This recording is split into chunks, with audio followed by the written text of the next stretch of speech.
Hey there, and welcome to Crime for Sleep. I know you're having trouble falling asleep, so let me keep you company with true crime stories from around the world. Before we dive in, I'm curious, where did you first hear this one? If you enjoy these stories, don't forget to like, comment, and subscribe. Now get comfortable, and let's get into tonight's case. Crime 1. When I got home from work, my printer was running. I hadn't sent anything to it. I live alone, and it wasn't even turned on that morning. I approached, uneasy, and pulled the fresh pages from the tray. It was a report, surveillance logs, incident summaries, crime scene photos, all centered on a specific victim. The file read like an internal investigation. The final page was a map. My house was circled in red ink. The last photo was taken from across the street through my window. I checked the metadata. It had been printed from my account, but the username wasn't mine. The victim's name appeared on every page.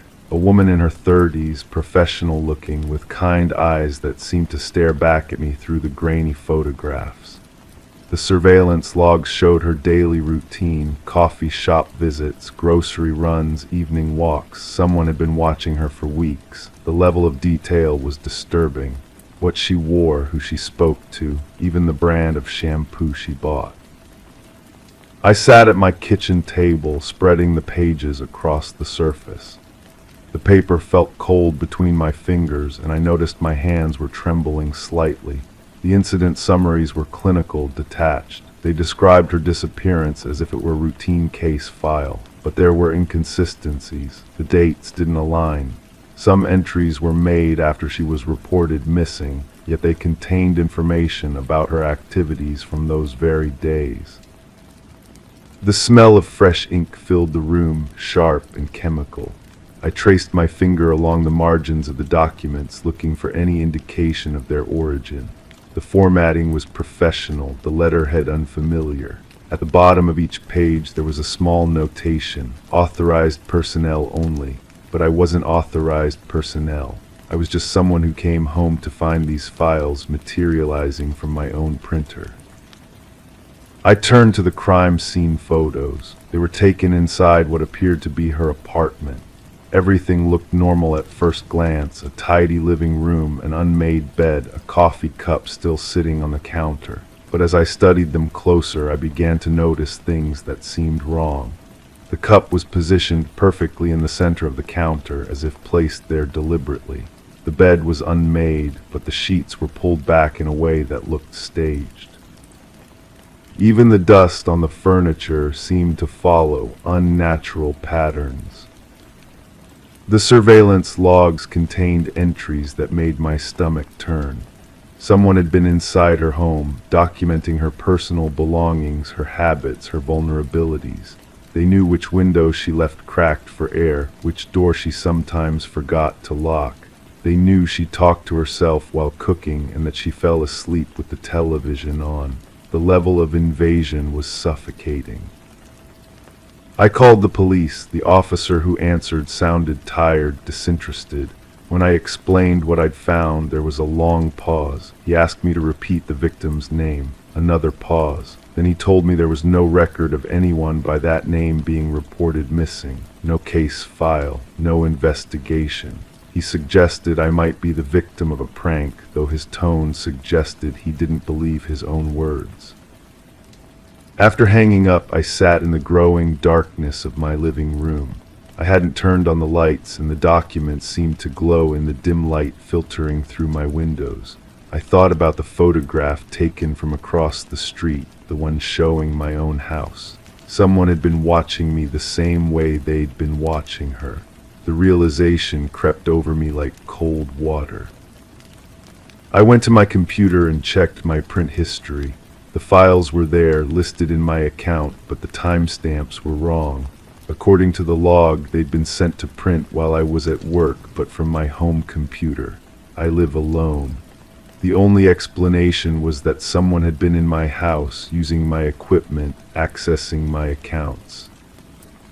That night I barely slept. Every sound seemed amplified, the house settling, the refrigerator humming, the occasional car passing outside. I kept thinking about the woman in the photographs, about her daily routine that someone had documented so meticulously.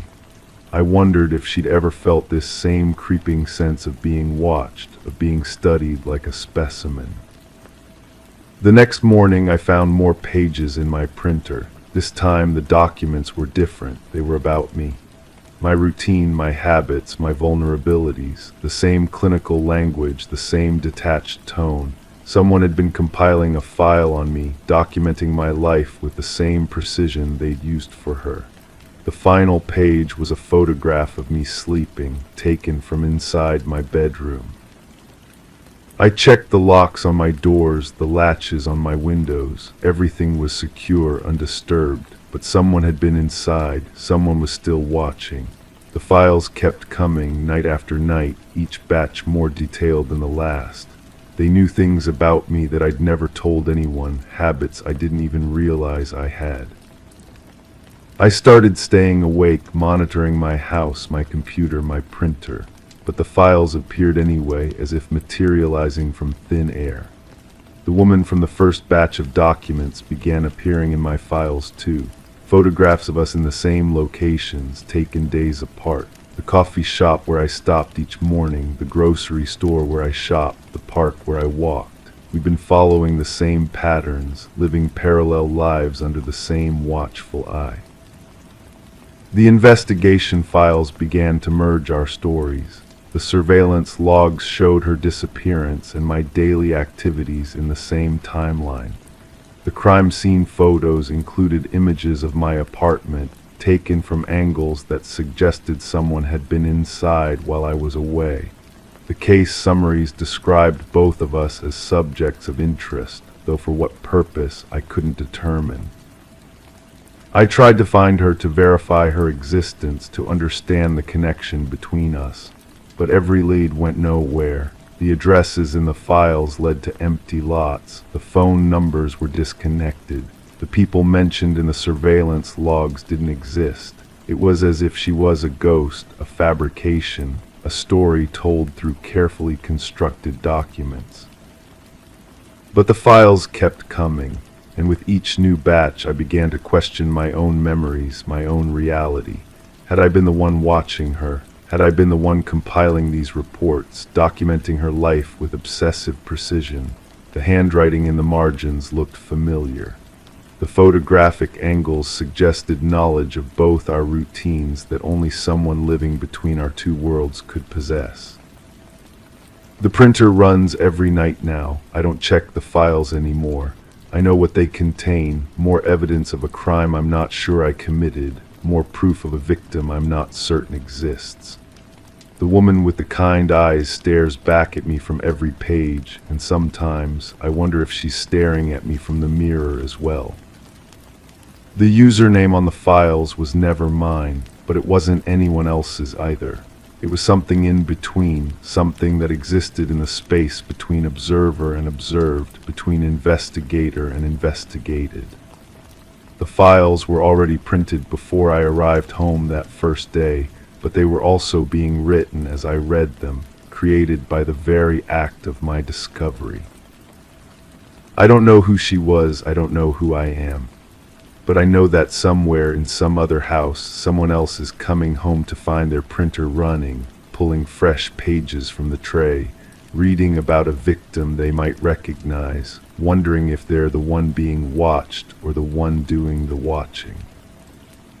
The files are still printing, the story continues, and I'm no longer sure which side of the camera I'm on.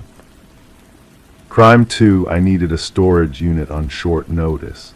The facility assigned me one they claimed was freshly vacated. When I unlocked it, a sharp chemical smell hit me. Inside were tarps, duct tape rolls, and plastic containers stacked neatly, but no dust, no signs of age. On the back wall was a corkboard filled with newspaper clippings and photos, people posed in normal settings, but with strange codes written over their faces. One of the photos was of my apartment building. I showed the manager. He denied ever renting me that unit. When I returned with the police, the contents were gone, and so was the unit itself. The chemical smell lingered in my nostrils for days afterward. It wasn't bleach or cleaning products, something sharper, more industrial, something that made my throat close up when I breathed too deeply. The manager's face when I approached him stayed with me too. He looked through me like I was speaking a foreign language, his eyes never quite meeting mine. His hands shook as he shuffled through papers that seemed to multiply on his desk. I kept the key, metal warm in my palm, edges worn smooth by countless hands before mine. The number etched into the plastic tag read 47, but when I walked the rows of identical orange doors, I couldn't find that number anywhere.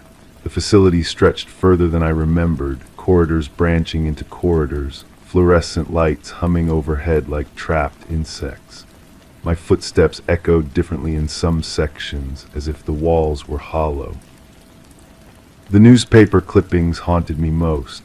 Local missing person reports, accident summaries, obituaries torn from various publications, all featuring people who looked ordinary, unremarkable. A woman walking her dog, a man leaving a grocery store, a teenager at a bus stop, but those codes scrawled across their faces in red ink transformed them into something else entirely. Letters and numbers that meant nothing to me but felt heavy with purpose. I photographed everything before showing the manager. The images on my phone looked different somehow, grainier, as if the camera struggled to capture what I'd witnessed. The woman in the apartment building photo wore a yellow sundress and carried a purse I recognized. She lived 2 floors below me. I'd seen her collecting mail, watering plants on her balcony, talking on her phone in the lobby. Her code was different from the others, more complex, more urgent. Sleep became impossible. Every creak in my building's walls made me freeze. Every neighbor's footstep in the hallway sent my heart racing. I found myself checking and rechecking my locks, peering through the peephole at shadows that might have been people or might have been nothing at all. The woman in the yellow sundress stopped appearing in the lobby. Her plants withered on the balcony. I called the police 3 times before they agreed to meet me at the facility. The officer who responded had tired eyes and coffee stains on his uniform. He listened to my story with the patience of someone who'd heard stranger things, but I could see the skepticism growing with each detail I provided. When we arrived at the storage facility, the manager was different. Younger, more helpful, with a smile that never wavered even when I insisted he wasn't the same person I'd spoken to before. Unit 47 didn't exist in their system, never had, according to the computer records that the new manager pulled up with eager efficiency. The rows of storage units ended at 46, then skipped to 48. The officer walked the entire facility with me, checking every door, every number, every lock. His radio crackled with distant voices discussing other emergencies, other mysteries that demanded immediate attention.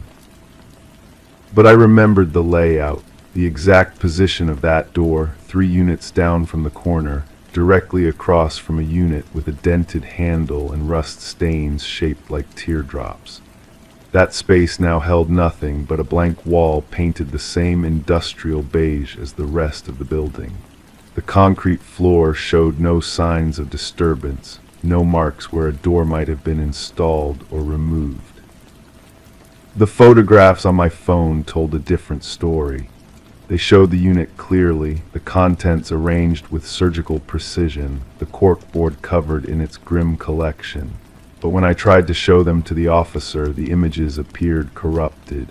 Pixels scattered across the screen like digital snow, faces blurred beyond recognition, codes reduced to meaningless smears of color. I started visiting the storage facility regularly, walking the corridors with growing desperation. Different managers worked different shifts, but none of them remembered me. The security cameras, they assured me, recorded everything, but the footage from the day in question had been accidentally overwritten during a system upgrade that no one could explain in detail. The woman in the yellow sundress never returned to her apartment. Her mail accumulated in the lobby until building management finally removed it. Her plants died completely, leaving behind empty pots and scattered soil that no one bothered to clean up. When I asked other tenants about her, they gave me blank stares and changed the subject with uncomfortable speed. I found myself researching the people from the newspaper clippings, cross-referencing names with local records, searching for patterns that might explain their connection to each other and to that impossible unit. Most of the cases remained open, their resolutions listed as pending or under investigation. The authorities had theories but no conclusions, suspects but no arrests, evidence but no coherent narrative to tie everything together. The codes bothered me most of all. I drew them from memory, filled notebooks with possible interpretations, consulted experts in cryptography and linguistics who offered interesting theories but no definitive answers. Some suggested coordinates, others believed they represented dates or personal identification numbers. One professor thought they might be references to case files or database entries, but couldn't specify which database or which agency might use such a system. My own building felt different now. Hallways that had once seemed familiar now stretched longer than they should. Neighbors I'd known for years looked at me with suspicion when I asked about the woman in the yellow sundress, as if I were speaking about someone who had never existed at all. The building's management company had no record of her lease, no security deposit, no forwarding address. The storage facility continues to operate normally. New customers come and go, renting units for perfectly ordinary reasons, storing perfectly ordinary possessions. The staff remains helpful and professional, always willing to assist with any questions or concerns. They've never heard of Unit 47, never encountered any problems with their numbering system, never had any complaints about strange smells or unusual contents. But I still have the key. It sits on my desk now, a small piece of metal that shouldn't exist, stamped with a number that belongs to nowhere. Sometimes I hold it up to the light and imagine I can see traces of that chemical smell still clinging to its surface. Sometimes I think about returning to the facility one more time, walking those corridors until I find the door that matches this key. The truth is probably simpler than I want to believe. Memory plays tricks, especially under stress. Security systems malfunction, records get lost, people move away without saying goodbye. The mind creates patterns where none exist, finds connections between unrelated events, transforms coincidence into conspiracy. Yet the key remains real in my hand, solid and undeniable. The woman in the yellow sundress remains missing from her apartment. And somewhere in this city, there might be others who have encountered impossible storage units filled with impossible things, others who have been told they're mistaken about what they've seen, others who carry keys to doors that shouldn't exist. The chemical smell fades a little more each day, but it never disappears completely. Crime 3, I clean homes part-time. Got a new client through a vague referral, no details, just an address and cash up front. I drove out and found the property tucked between two empty lots. Inside, everything was immaculate, too immaculate. Every object had a twin, two identical mugs, two chairs, two toothbrushes, mirror images down to the dust patterns. I started cleaning anyway. Then I noticed one of the toothbrushes was wet. The bed was warm. Someone had just been there. I tried to leave, but the front door wouldn't open. I heard footsteps upstairs, but every room was empty. I wasn't alone, but no one ever appeared. That was 6 months ago. I keep coming back to that house, not to clean, but to understand. The case file sits on my kitchen table now, pages scattered like fallen leaves. I became obsessed after filing the missing person report that no one seemed to care about. A woman had vanished from that address. The police said there was no evidence of foul play. They said the house had been empty for years. But I touched that warm bed. I heard those footsteps. The property records led me down a rabbit hole of shell companies and fake names. The deed changed hands 17 times in 5 years. Each owner existed only on paper, social security numbers that traced back to deceased individuals, addresses that led to vacant lots. Someone had gone to extraordinary lengths to hide who really owned that house.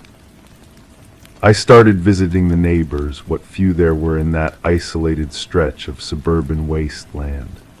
The woman next door, elderly with hands that shook when she poured tea, told me about the sounds. Always between dusk and dawn, she said.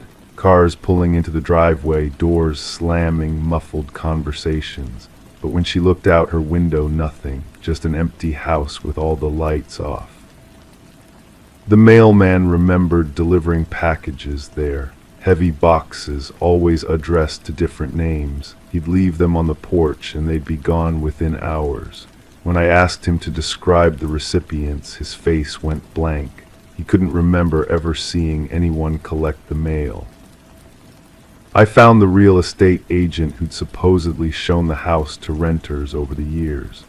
She was nervous, kept glancing at her phone, fingers drumming against her desk. She insisted she'd never been to that address. Her records showed otherwise. 17 separate rental agreements, all signed in her name, all with tenants who paid cash and left no forwarding information.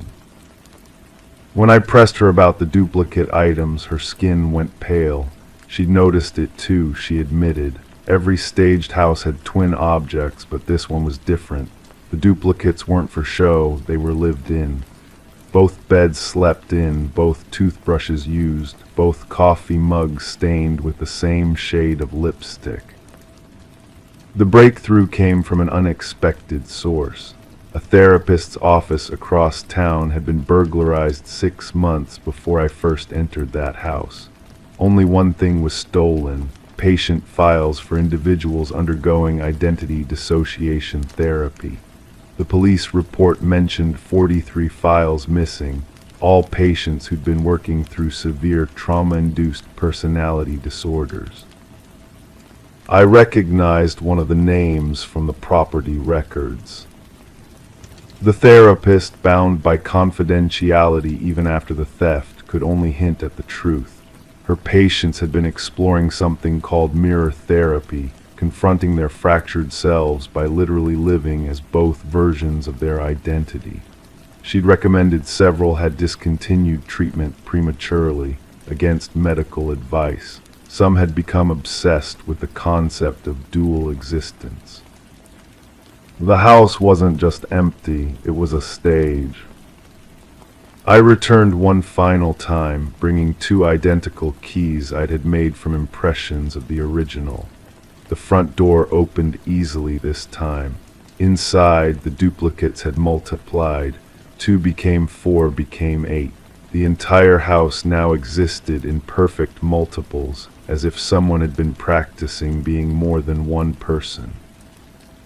In the basement, I found the recording equipment. Hours of audio files, all conversations between the same voice talking to itself. Different names, different personalities, but the same vocal patterns. The same person living as twins in a house that legally didn't exist. The recordings revealed the truth in fragments, a woman trying to escape something or someone. She'd created this elaborate fiction, this parallel existence, as a way to disappear while staying hidden in plain sight. The house was her chrysalis, a place to practice being someone else entirely.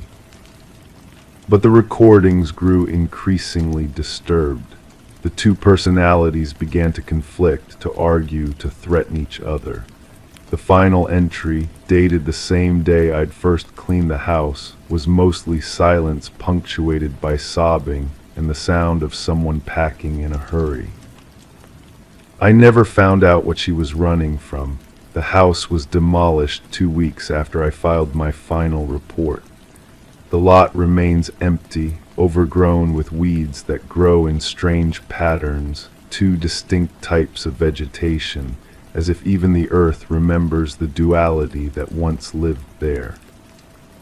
Sometimes I wonder if I cleaned that house at all, or if I was just another recording, another voice in the basement files. The cash I was paid was real enough, but so were those warm beds and wet toothbrushes. The missing person case remains open. Officially, no one ever lived at that address. Officially, I was never hired to clean a house that didn't exist. But I keep the key, just in case she comes back to finish whatever she started in that basement, talking to herself in two voices, practicing being someone else entirely. Crime 4, I don't get much mail, so when a thick envelope with no return address appeared, I opened it. Inside was a handwritten letter, dozens of pages long. It described a murder in graphic detail, but it wasn't just storytelling. It included dates, locations, and personal notes about the victim's habits. I thought it was fiction until I Googled a phrase from the third page. It led me to a missing persons case from years ago. The details matched perfectly, and I reached the last page. It ended with a note, "You were the only witness. I hope this jogs your memory. I don't remember anything." The paper felt heavy between my fingers, yellowed at the edges like it had been stored somewhere damp. The handwriting was careful, deliberate. Someone had taken their time with this. Each letter formed with the precision of someone who wanted to be understood, who needed to be heard. I spread the pages across my kitchen table, the fluorescent light casting harsh shadows between them. The smell of old paper mixed with something else, something metallic that made my stomach turn. My coffee grew cold as I read through the confession again, this time slower, searching for something I might have missed. The writer knew things that never made it into news reports. They described the victim's morning routine, how she always checked her phone before getting out of bed, how she preferred her coffee black, how she hummed the same song while brushing her teeth. Details so intimate they could only come from someone who had been watching, waiting, learning her patterns. But it was the final pages that made my hands shake. The writer described my apartment building, the corner where I used to wait for the bus, even the jacket I wore that winter. They knew I had been there that morning, walking past the alley where it happened. They knew I had heard something that made me stop, turn my head, then continue walking because I convinced myself it was nothing. I reached for my phone, then hesitated. Who do you call when someone claims you witnessed a murder you don't remember? The police would want proof, and all I had was a letter from someone who could be delusional, manipulative, or worse. Instead, I found myself at my laptop, diving deeper into the missing persons case. Her name was redacted in most articles, but her photograph stared back at me from the screen, young, hopeful, with eyes that seemed familiar in a way that made my chest tight. I had seen her before, I was certain of it, but the memory remained just out of reach, like trying to hold water in cupped hands. The investigation had gone cold within months. No witnesses, no significant leads, no evidence of foul play despite the suspicious circumstances. She had simply vanished on her way to work, leaving behind a life that seemed perfectly ordinary until it wasn't. I called my sister that evening, casually asking if she remembered anything unusual about that winter, if I had seemed different or distracted. Her voice carried concern as she asked why I was bringing up such old memories. I told her I was just curious, but she knew me too well to believe such a simple explanation. After hanging up, I sat in my living room as darkness crept through the windows. The letter lay open on the coffee table before me, its pages catching the dim light from the street lamp outside.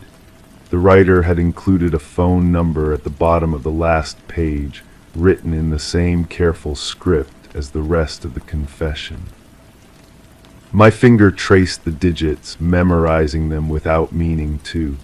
Part of me wanted to call, to demand answers, to understand why someone would send such a thing. But another part of me, a part that grew stronger as the night wore on, wondered if I really wanted to know what I might have forgotten. The human mind has ways of protecting itself, of burying memories too painful or traumatic to process. Perhaps there was a reason I couldn't remember that morning, a reason my subconscious had chosen to lock away whatever I had witnessed in that alley. I folded the letter carefully, placing it back in its envelope, but sleep wouldn't come that night or the nights that followed. Every shadow outside my window seemed to hold a figure watching, waiting. Every unexpected sound made me question whether someone was trying to help me remember or ensure that I never would. The phone number remained undialed, but its presence haunted me. Somewhere out there, someone knew the truth about what happened to that woman, about what I had seen, about why my memory had chosen to protect me from something too terrible to recall. And they were waiting for me to remember. Crime 5, while watching a true crime documentary, I noticed something odd. The victim's apartment looked just like mine, same furniture layout, same wallpaper, even the same chipped tile in the bathroom. I paused the screen and checked every detail, identical, but the documentary was about an unsolved case in another state. I looked up the production company and emailed them. No reply. The next day I got a package. Inside was a burned DVD and a sticky note with an address, mine. The DVD played footage of me sleeping, filmed from the ceiling. My face was circled in red. The footage was grainy but clear enough. I could see myself tossing in bed, completely unaware. The timestamp showed it was recorded 3 weeks ago, while I was recovering from that strange flu that kept me unconscious for days. My hands trembled as I ejected the disc. The plastic felt warm against my fingertips, as if it had been recently handled. I rewound the documentary and took screenshots of the victim's apartment. Every angle matched mine perfectly. The coffee stain on the carpet near the window, the scratch on the wooden table where I'd carelessly dragged a heavy box, even the way the bathroom door hung slightly crooked. These weren't coincidences. These were impossibilities. The victim's name was never mentioned in the documentary, only referred to as the young professional. She lived alone, worked from home, rarely had visitors. The parallels made my skin crawl. I called the detective mentioned in the credits.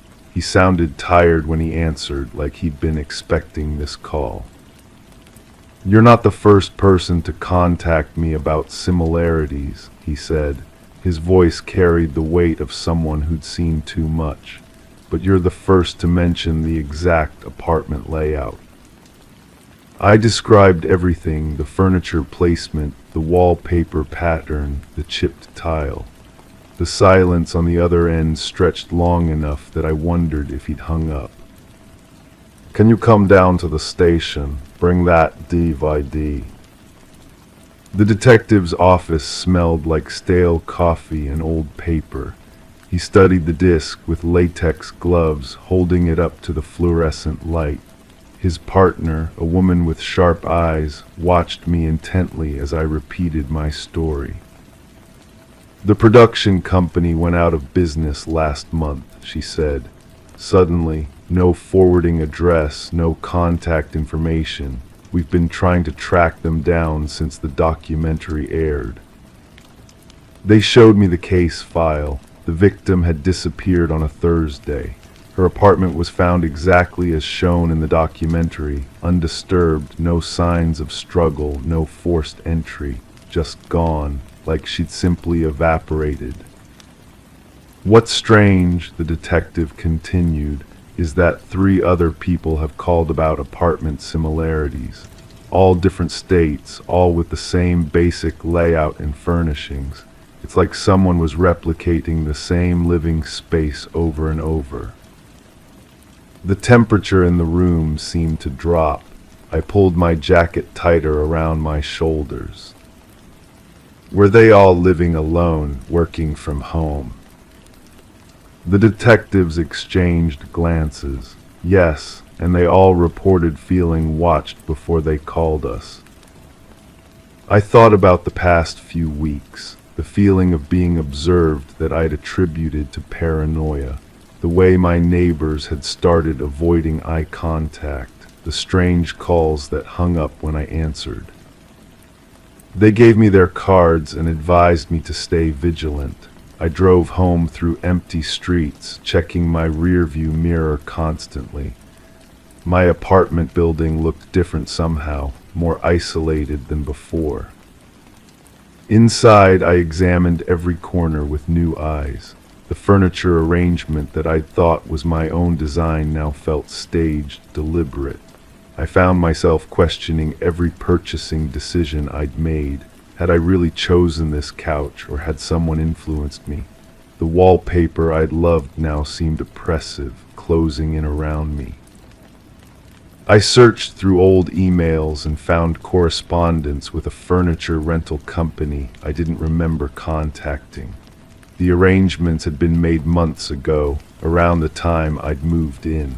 The rental agreement showed a corporate account paying for everything. When I called the number, it was disconnected. My lease agreement revealed another anomaly. The property management company had changed names twice since I'd signed. Each time, the new company had contacted me about updating my information for security purposes. I'd provided details about my work schedule, living habits, even my sleeping patterns under the guise of a lifestyle survey. The surveillance footage from my building's lobby showed something disturbing. Multiple people had accessed my apartment during the day when I was supposed to be at work. The timestamp indicated I'd been home sick, heavily medicated, and unconscious. The figures entering and leaving were too blurry to identify, but they moved with purpose, carrying equipment. I installed my own security cameras that night. The next morning they were gone, not stolen, simply absent as if they'd never existed. The store receipt was still in my wallet, but when I called the electronics shop, they claimed to have no record of the purchase. The paranoia became consuming. I started documenting everything, taking photos of my apartment state before leaving, timing my daily routines, keeping detailed logs of unusual events. The documentation revealed patterns I hadn't noticed, objects moving slightly between photographs, food disappearing from my refrigerator in quantities too small to notice day by day. I reached out to the other people who'd contacted the police about apartment similarities. 2 didn't respond. The third, a woman, agreed to meet at a public place. She looked exhausted, constantly glancing over her shoulder. "They moved me out," she whispered across the coffee shop table. "Told me the building had structural issues, but I drove by last week. Someone else is living there now. The apartment looks exactly the same through the windows." She slid a manila envelope across the table. Inside were photographs of her old apartment and documents showing the same property management companies, the same furniture rental arrangements, the same lifestyle surveys.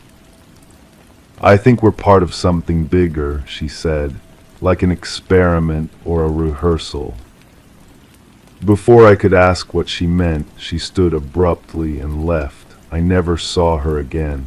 When I tried to contact her through the number she'd given me, it was disconnected. Back home, I found a new letter slipped under my door. No postmark, no return address. Inside was a single photograph of the crime scene victim's apartment, but with one crucial difference: I was visible in the background, standing in the doorway like I belonged there. I don't remember being photographed in that apartment. I don't remember visiting any apartment that looked like mine. But there I was, captured in a moment I couldn't recall, in a place I'd never consciously been. The police couldn't explain the photograph. The detectives seemed less interested in my case now, their attention focused elsewhere.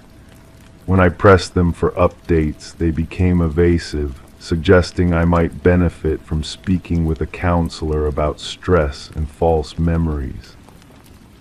I stopped sleeping in my bedroom. The ceiling felt too exposed, too vulnerable. Instead, I stayed on the couch, facing the door, waiting for something I couldn't name.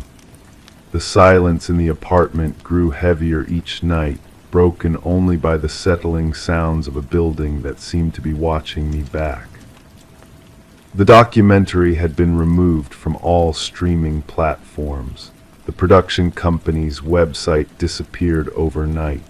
Even my original email inquiry vanished from my sent folder, as if the digital conversation had never existed. Sometimes I catch my reflection in the bathroom mirror and wonder if I'm looking at the victim or the next target. The chip tile near my feet seems to pulse in my peripheral vision, a reminder that this space might not be mine at all. I still live here in this apartment that mirrors a crime scene. I still follow the same routines, sleep in the same bed, eat the same foods, but now I know I'm not alone in this space. I can feel the presence of others who have lived this same life, made these same choices, followed these same patterns. The question that haunts me isn't whether I'll disappear like the others. It's whether I already have and just haven't realized it yet. Crime 6, I hadn't had visitors. My doors were locked, my windows secure.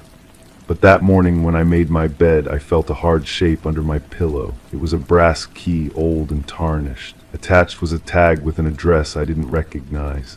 I thought it was some kind of mistake, but curiosity got the better of me. I drove to the location. It led to an abandoned motel on the outskirts of town. Room 9, the key fit. Inside was a cot, a duffel bag, and a single photo of me, taken at a gas station 3 years ago. I never saw that camera. The photo was grainy, clearly taken from a distance. I stood frozen, studying my own face captured in that mundane moment, filling my tank, completely unaware. The timestamp on the bottom right corner showed a date I remembered well.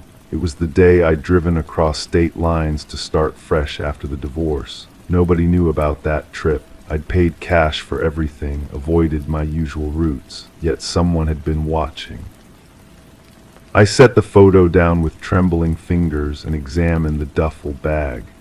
It smelled of stale cigarettes and something else, a cologne I couldn't place, but that seemed familiar.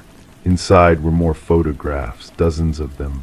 Me leaving work, me at the grocery store, me walking my dog, all taken over the past 2 years. Some were so close I could see the exhaustion in my eyes, the way I'd started looking over my shoulder without realizing it. At the bottom of the bag, wrapped in plastic, was a notebook. The handwriting was careful, methodical. It documented my routines with disturbing precision. My usual lunch spot, the pharmacy I visited, the park where I jogged, but what made my skin crawl were the personal details scattered throughout the pages. My ex-husband's new address, my sister's phone number, the name of my therapist. There was something else, receipts. Dozens of them, all from places I'd been, coffee shops, bookstores, restaurants, but these weren't my receipts. Someone had been following me so closely they'd purchased items at the same locations, sometimes within minutes of my own visits. I found a receipt from the hardware store dated the same day I'd bought new locks for my house. The timestamp showed a purchase made 20 minutes after mine, door hinges and screws. My hands shook as I flipped through more pages. There were notes about my behavior, almost clinical in their observation. Subject appears agitated today. Changed walking route. New security system installed. Motion sensors visible from street. Relationship with neighbor seems strained. Opportunity present.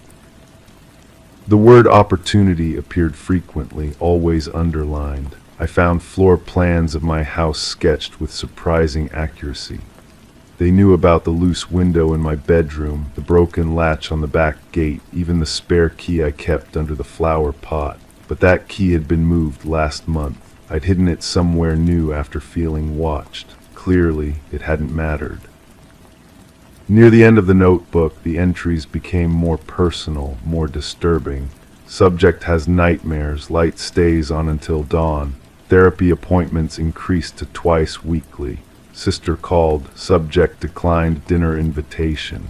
These weren't just observations anymore. They were intimate details of my unraveling mental state. I found a letter addressed to me, never sent. The handwriting matched the notebook. It spoke of protection, of watching over me, of keeping me safe from unnamed threats. But the tone felt possessive, obsessive. The writer claimed to know about dangers I couldn't see, people who meant me harm. They positioned themselves as my guardian, my secret protector. The letter ended with a promise that they would always be near, always watching, always ready to act when necessary. A manila envelope contained documents I'd never seen before. Copies of my medical records, bank statements, employment history. Someone had accessed information that should have been private, secure. There were notes in the margins, questions about my prescriptions, my spending habits, my work schedule.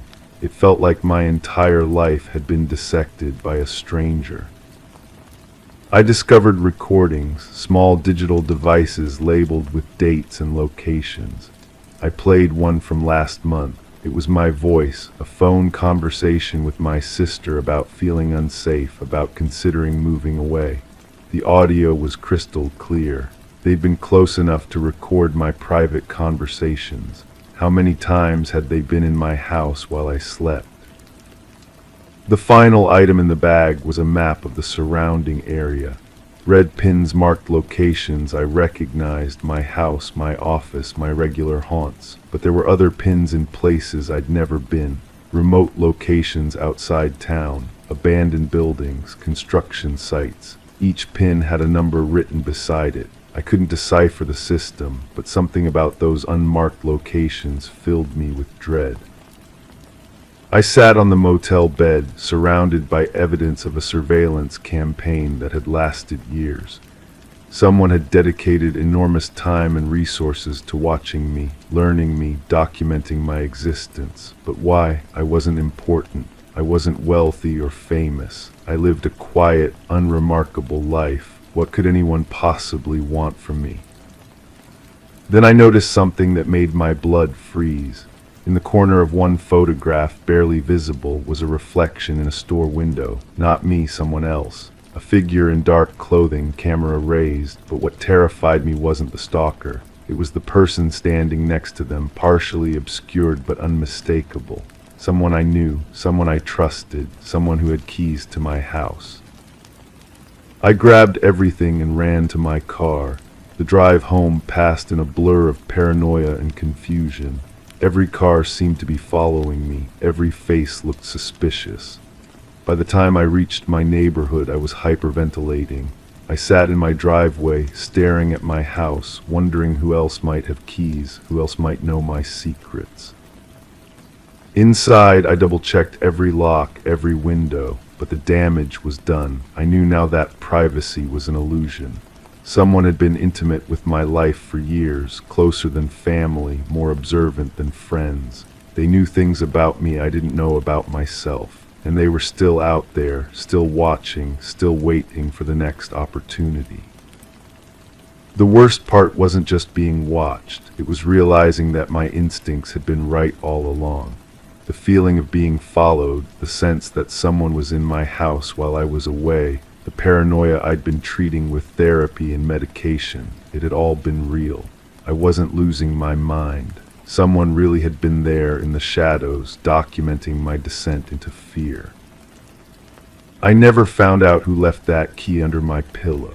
The motel had no records of recent guests. The room had been abandoned for months, but sometimes, lying awake at night, I wonder if they're still out there, still watching, still collecting evidence of my unraveling, still waiting for the perfect opportunity to reveal themselves completely. The key sits on my nightstand now. I keep it there as a reminder that some doors should never be opened, some truths too dangerous to uncover, because knowing you're being watched is one thing, but discovering you might have been complicit in your own surveillance, that's a possibility I'm not ready to face. Crime 7, my new apartment came with outdated appliances. One day I moved the fridge to clean behind it. The wall looked wrong, off texture, off color. I knocked, hollow. I found a seam. It opened to a narrow stairwell, spiraling down into the dark. No lights, just concrete. I brought a flashlight and descended. At the bottom was a room, barren except for a desk and piles of cassette tapes. Each was labeled with a number and initials. I played one. It was surveillance audio. Heavy breathing, muffled voices, begging. The last tape had my initials. I never hit play. That was 3 weeks ago. The door is still there, sealed behind the fridge I pushed back into place. But the tapes are here with me now, stacked beside my bed like a monument to something I cannot name. I should have called the police immediately. I know that now. But something in those first recordings froze me in place, made me listen deeper, made me need to understand before I could act. The voices were so clear, so intimate, like confessions whispered in the dark. The desk down there was covered in dust, but the chair showed recent use. Someone had been sitting there regularly, organizing these recordings. The labels were written in different handwriting styles, as if multiple people had contributed over the years. Some tapes were brittle with age, others looked freshly recorded. I started with the oldest ones. The earliest recordings contained conversations between two people discussing mundane things, grocery lists, work schedules, family obligations, normal life captured without consent. But as I progressed through the collection, the content shifted. Arguments between neighbors, phone calls about money troubles, private moments that should never have been documented. The apartment building manager, a woman with silver hair and tired eyes, told me the previous tenant had lived here for 15 years. A quiet man who kept to himself, she said, never caused any trouble. Moved out suddenly one night, leaving most of his belongings behind. She seemed nervous when I asked about him, her fingers fidgeting with her keychain.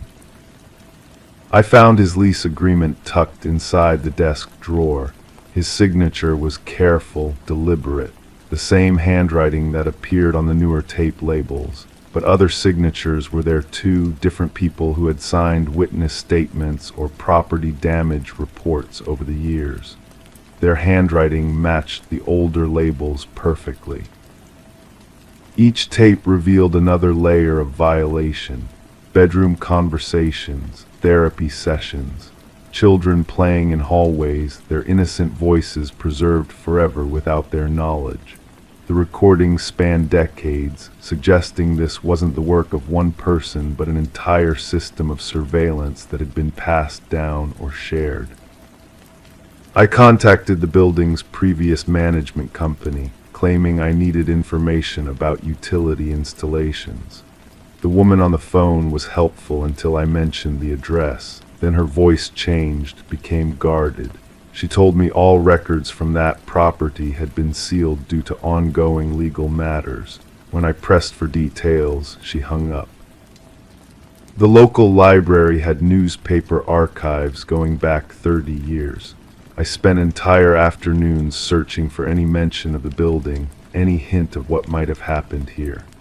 I found 3 small articles about noise complaints, 2 about break-ins, and 1 about a missing person investigation that had gone cold. The missing person had lived 2 floors below me. In the basement room behind the desk, I discovered a small hole drilled through the concrete wall. It led to the building's ventilation system. The hole was just wide enough for a microphone cord. Someone had been recording not just from the hidden room, but from inside the walls themselves, listening to every apartment, every conversation, every private moment. The maintenance records showed unusual electrical work done throughout the building over the past decade. Rewiring projects that seemed unnecessary, installations that didn't match any standard building codes. When I compared these dates to the timestamps on some of the newer recordings, the correlation was undeniable. I started recognizing voices. The woman from the third floor who always smiled in the hallway. The young man who worked irregular hours and kept his blinds drawn. The elderly couple who argued about medication and doctor visits. They were all there, captured in their most vulnerable moments, archived like specimens in someone's twisted collection. The tape with my initials haunts me most. It sits on my nightstand, unmarked except for 2 letters that spell out my name. The weight of it feels heavier than the others, as if it contains something more concentrated, more personal. Sometimes I pick it up, feeling its smooth plastic surface, wondering what version of myself is trapped inside.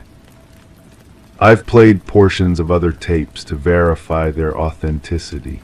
The audio quality is too good to be accidental recordings. Professional equipment was used, expensive microphones, sound editing software. This wasn't amateur voyeurism, but something more organized, more deliberate. The police would want to hear that tape. They would want to analyze the entire collection, trace the equipment, investigate the previous tenants. But once I hand over that evidence, I lose control of what happens next. Once they know what I found, they'll know what I heard, what I became complicit in by listening. Last week I noticed someone had been in my apartment while I was at work. Nothing was missing, but small things were moved. A book left open to a different page. A coffee mug placed in the sink that I remembered leaving on the counter. The fridge had been pulled away from the wall again, just slightly, as if someone wanted to check that the door was still sealed. The building feels different now, like it's watching me. Every creak in the walls, every footstep in the hallway above, every conversation that drifts through the thin walls, I wonder if it's being recorded, if somewhere in the dark, someone is still listening. I keep the tapes with me because I don't trust them to stay safe anywhere else, but I also keep them because they represent something bigger than just privacy violations. They're evidence of a system that turned ordinary people into unwitting performers in someone else's collection of human secrets. The tape with my initials grows heavier each day. Whatever it contains was recorded before I moved here, which means someone was planning for my arrival, preparing for my voice to join their archive. The thought that I was expected, that my presence here was orchestrated, makes me question everything about how I found this place. Tonight I'll put the tapes back where I found them. I'll seal the door and move the fridge into place, but I won't call the police, not yet.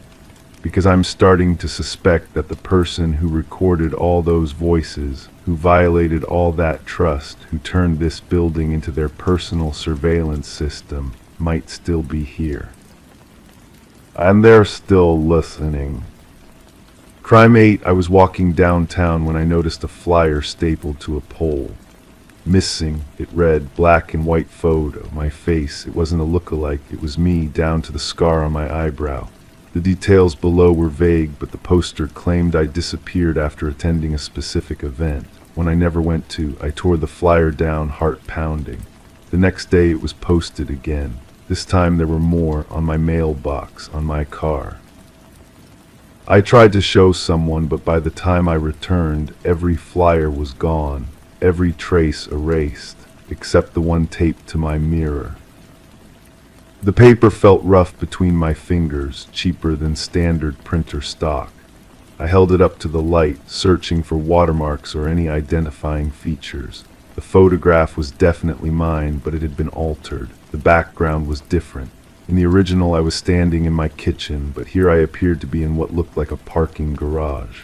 The lighting was all wrong, casting shadows that didn't match my memory of when that photo was taken. I called the number listed at the bottom. A woman answered, her voice strained and hollow. She claimed to be my sister. I don't have a sister. When I told her this, she became quiet. The silence stretched between us like a taut wire. Finally, she whispered that she'd been looking for me for months, that our family was worried sick. She described a version of my life I didn't recognize. A job I never held, friends I never met, places I never lived.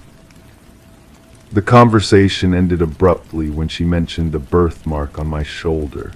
The exact location, the exact shape, details only someone who had seen me undressed would know. I hung up, my hands trembling. I checked my shoulder in the bathroom mirror. The birthmark was there, just as she described. I started keeping a journal, documenting every strange occurrence. The flyers appeared in impossible places. Inside my locked car, slipped under my apartment door, tucked into books at the library I frequent. Each time I'd photograph them before they vanished. But when I reviewed the photos, they showed blank walls, empty spaces where the posters should have been. My neighbor, an elderly man who spends his days watching the street from his window, approached me one morning. He asked if I was feeling better, if I was settling back in okay. When I looked confused, he explained that he'd seen the missing person flyers around the neighborhood. He was glad I'd been found safe. He remembered when I'd disappeared, how my family had canvassed the area, asking questions, distributing photos. But I never disappeared. I was here the whole time. I showed him my calendar, my receipts, my work attendance records. He studied them carefully, his brow furrowed. He admitted the dates didn't match what he remembered, but his confusion seemed genuine. He wasn't lying. He truly believed I had been missing. I decided to visit the location mentioned in the flyer, the place where I supposedly disappeared. It was a community center across town, hosting support groups and social events. The coordinator, a middle-aged woman with kind eyes, recognized me immediately. She said I'd been attending their grief counseling sessions regularly before I stopped showing up. She had my intake forms, my emergency contact information, my signature on attendance sheets. The handwriting looked like mine, but I'd never been to grief counseling. I'd never lost anyone close enough to warrant such sessions. She showed me the forms, and I saw my name written in my own hand, describing the loss of someone I'd never known. The details were specific, heartbreaking. The grief felt real, even though the person never existed in my life. I asked to see the security footage from the last session I supposedly attended. The cameras had malfunctioned that day, she explained. The only evidence of my presence was the sign-in sheet and the empty chair where I used to sit. Other group members remembered me, remembered my stories, my tears. They described conversations we'd never had, moments of connection I couldn't recall. The deeper I dug, the more fractured my reality became. Bank records showed transactions I didn't remember making. Store clerks recognized me from purchases I never made. My phone contained photos I didn't take, messages I didn't send. But the metadata was correct. The timestamps aligned with my known whereabouts. It was as if I'd been living two lives simultaneously, one of which I had no memory of. I hired a private investigator, a woman with decades of experience in missing persons cases. She listened to my story without judgment, taking notes with practiced efficiency. Her investigation revealed something that made my blood run cold. The missing person case was real. I had been reported missing by a family that shared my last name, people who claimed to know intimate details about my life. But when she tried to contact them, the phone numbers were disconnected. The addresses led to vacant lots. The most disturbing discovery came when she accessed medical records. There was a gap in my health insurance coverage, a period where I apparently had no medical care. But during that same time, someone using my identity had been receiving psychiatric treatment at a facility in another state. The sessions were for dissociative episodes, memory loss, and identity confusion. The handwriting in the patient files matched mine perfectly. I confronted the psychiatrist who had treated this other version of me. She remembered our sessions vividly, describing breakthrough moments and setbacks in my treatment. She had notes detailing my progress, my struggles with accepting a traumatic event that had shattered my sense of self. According to her records, I had made significant progress before abruptly stopping treatment and disappearing. The trauma she described involved witnessing something terrible, something that my mind had locked away so completely that I'd created an alternate reality to cope. She showed me session notes where I described the same scar on my eyebrow, the same birthmark, the same fears and hopes. But the person in her notes was running from something, hiding from people who meant to harm him. I left her office with more questions than answers. The evidence was overwhelming, yet impossible to reconcile with my memories. Either I was living a carefully constructed delusion, or someone had gone to extraordinary lengths to create an elaborate fiction about my life. Both possibilities terrified me equally. The flyers stopped appearing after that meeting. The mysterious phone calls ceased. The people who claimed to know me vanished as suddenly as they had appeared. I was left with only the physical evidence of my investigation and the growing certainty that I might not be who I thought I was. I still check my reflection every morning, looking for signs of the person described in those missing posters. Sometimes I catch glimpses of him in my peripheral vision, a shadow of someone I might have been or might still be. The journal I kept during my investigation remains locked in my desk drawer. I've never opened it since that last entry, afraid of what I might find written in my own handwriting. The poster taped to my mirror is still there. I can't bring myself to remove it. It serves as a reminder that somewhere someone is looking for me, or perhaps someone is looking for the person I used to be before I became whoever I am now. The distinction grows blurrier each day, and I'm no longer certain which version of the truth I'm more afraid to discover. Crime 9, I was helping a friend move and stumbled on a box of old files, documents from a closed investigation. I skimmed through, curious, until I hit a page that made my stomach drop. It was an official report labeled Witness Statement, my name. I'd never been part of an investigation. The testimony described a scene I recognized, a gas station, a missing clerk, a body in the freezer. The problem, the date listed was a month from now. I confronted my friend, but he swore he'd never seen the file. I took it home. That night I found a note under my door. Your memory isn't the problem. The paper felt different between my fingers the next morning, heavier somehow. I read the statement again, word by word. The handwriting was mine. I recognized the way I formed the letter G, the slight slant of my signature at the bottom. But I had no memory of writing those words, of being in that gas station, of seeing what the report claimed I'd witnessed. The clerk's name was redacted with thick black ink, but other details remained clear. A convenience store on the corner of two busy streets, fluorescent lights that flickered, the smell of stale coffee and disinfectant, a freezer door left slightly ajar. These weren't random details, they felt like memories trying to surface through fog. I drove to the gas station mentioned in the coordinates listed in the file.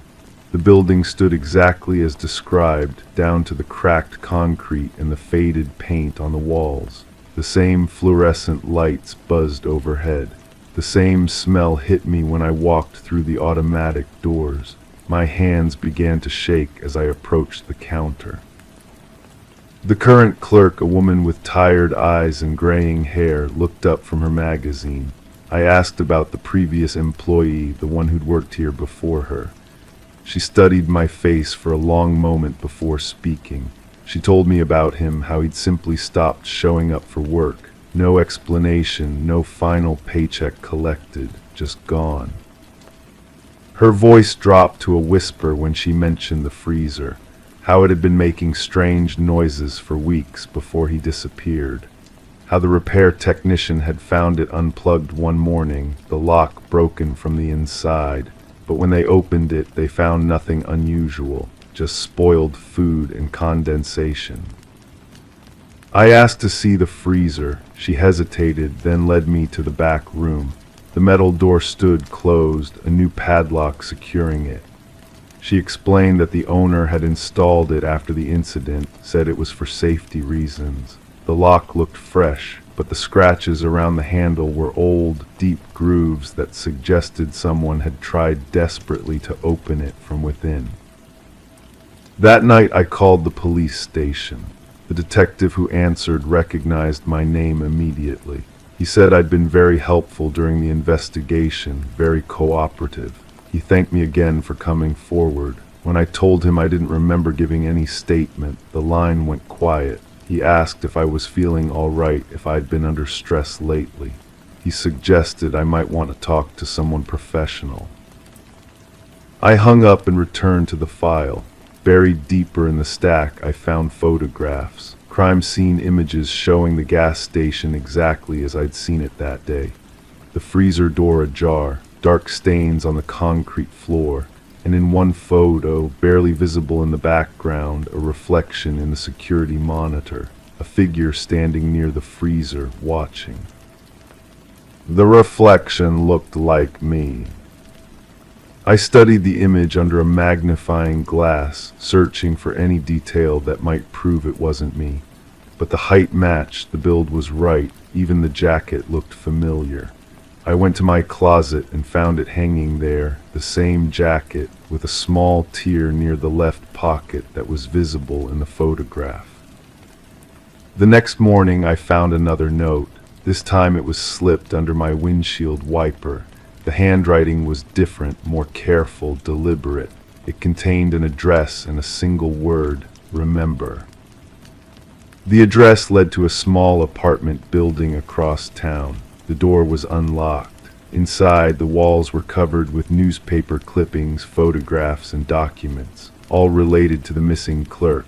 Pictures of him with friends, family, coworkers, his work schedule, his last known movements, and in the center of it all, a timeline that ended abruptly on the date of my supposed witness statement. On the table sat a tape recorder, old and worn. I pressed play. My own voice filled the room, describing that night in detail. I spoke about seeing the clerk's car in the parking lot after closing time, about the lights being on when they should have been off, about the freezer door and what I'd found inside. But as I listened, something felt wrong. The cadence of my speech was different, more measured.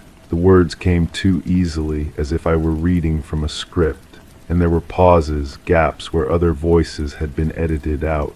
Someone asking questions, someone guiding my responses. I fast-forwarded through the tape. Near the end, I heard something that made my blood freeze. A second voice, barely audible, coaching me on what to say. The voice belonged to my friend, the one who'd claimed he'd never seen the file. The walls of the apartment seemed to close in as I realized what had happened. The missing clerk hadn't disappeared. He'd been eliminated, and I'd been there not as a witness, but as something else entirely. The gaps in my memory weren't random, they were intentional. I found a prescription bottle in the apartment's bathroom. Sleep medication prescribed to me, but I'd never taken sleeping pills. The dates on the prescription covered the weeks leading up to the incident. Enough pills to keep someone compliant, suggestible, easy to manipulate. The truth settled over me like ice water. I hadn't witnessed a crime, I'd been used to cover one up. My friend, the detective, possibly others, had orchestrated the whole thing. They'd drugged me, brought me to the scene, made me complicit in their lie. The future date on the file wasn't a mistake, it was a reminder, a warning of what was still to come. I left the apartment and drove home, the weight of understanding crushing down on me. My phone buzzed with a text from my friend asking if I wanted to grab dinner. His message was cheerful, normal, as if nothing had changed, but I knew better now. The final note was waiting on my kitchen table when I arrived. The handwriting was mine this time, but I had no memory of writing it. It contained only one line: "You can't run from what you've already done." I sit here now staring at that note, knowing that the truth is both simpler and more complex than I'd imagined. The missing clerk is gone, and I played a role in his disappearance. But the exact nature of that role remains hidden, locked away in the gaps of my memory. Tomorrow I'll wake up and try to piece together more of what happened.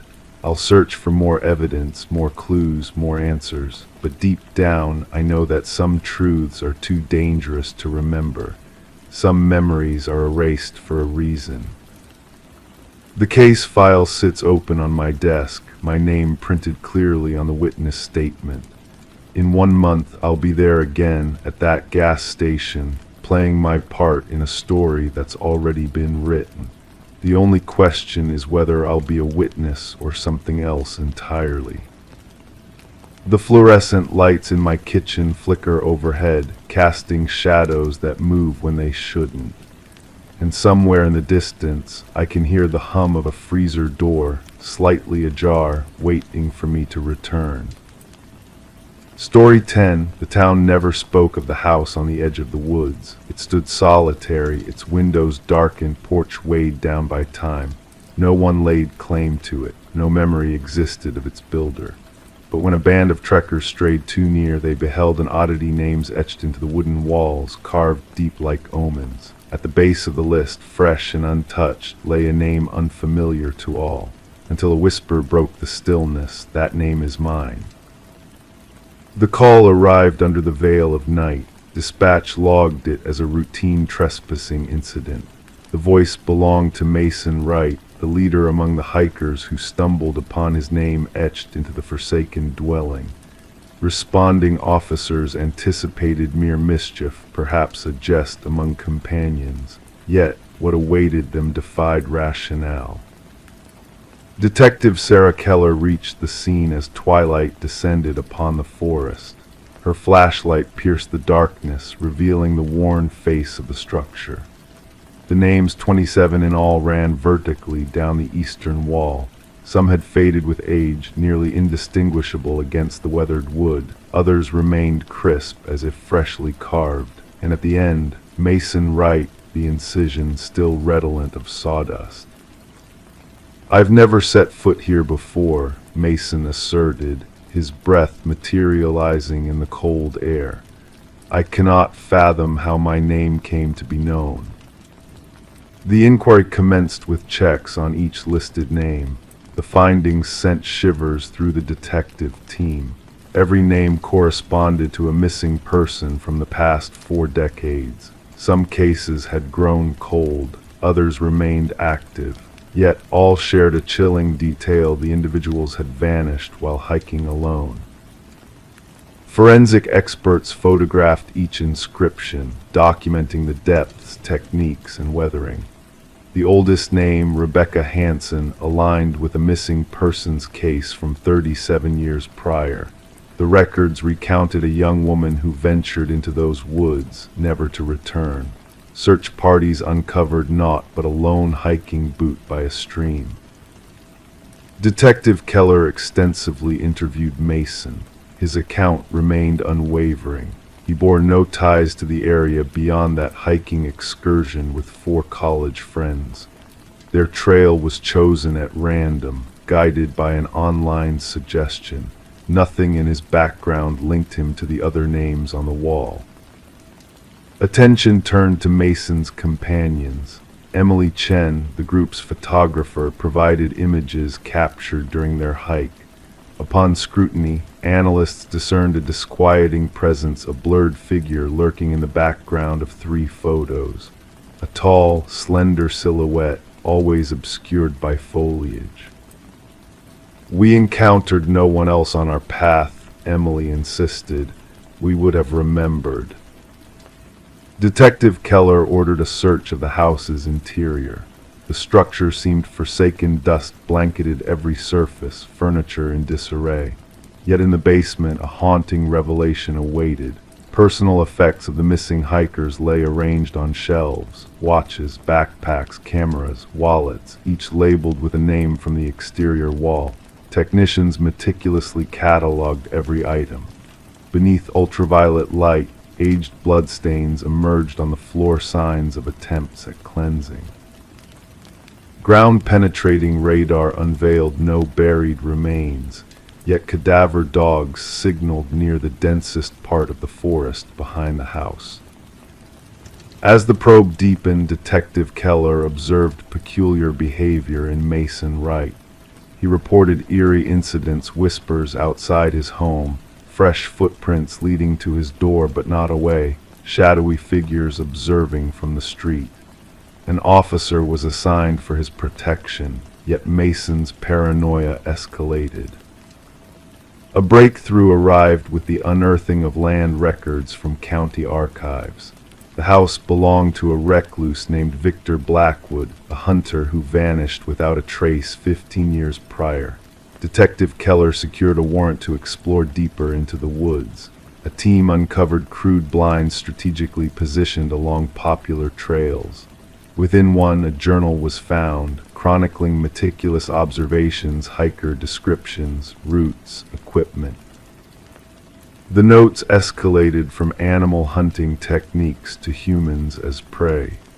The final entries detailed the stalking of each victim on the wall, along with elaborate selection methods.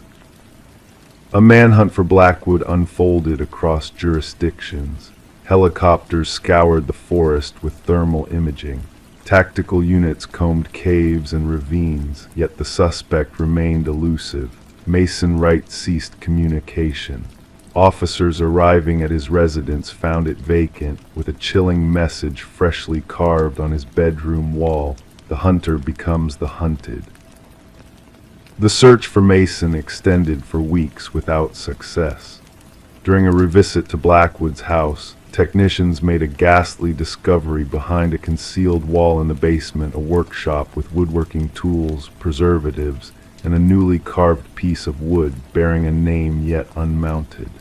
It belonged to the head forensic technician who had processed the house initially, absent due to illness that day. Authorities established a vigilant perimeter around the house, deploying cameras and motion sensors.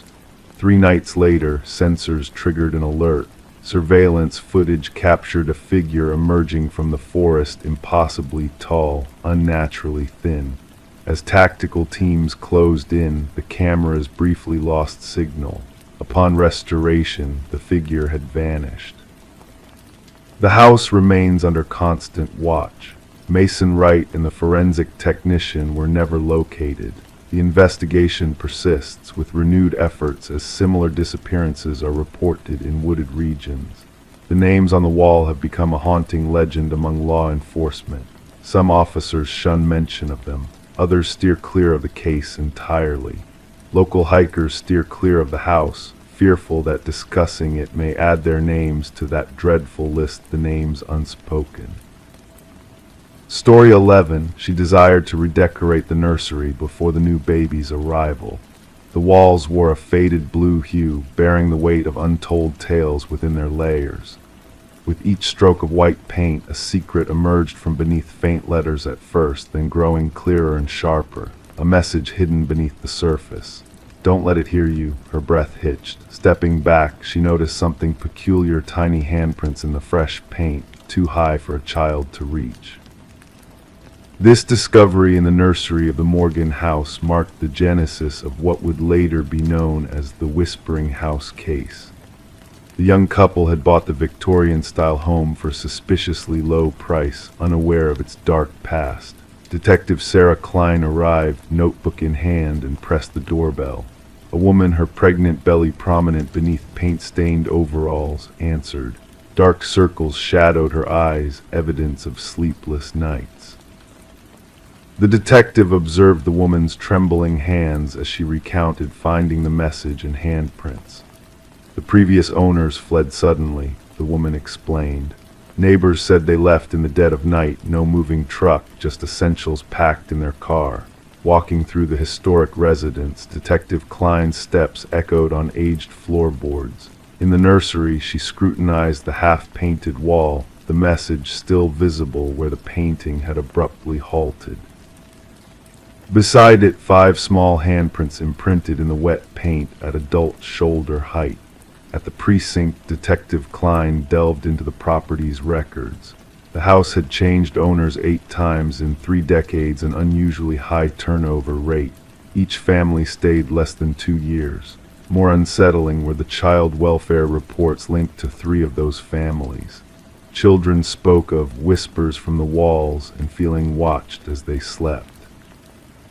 The detective delved deeper, seeking construction records and historical archives. The house once belonged to Alina Blackwood, a wealthy widow who ran an orphanage on the premises.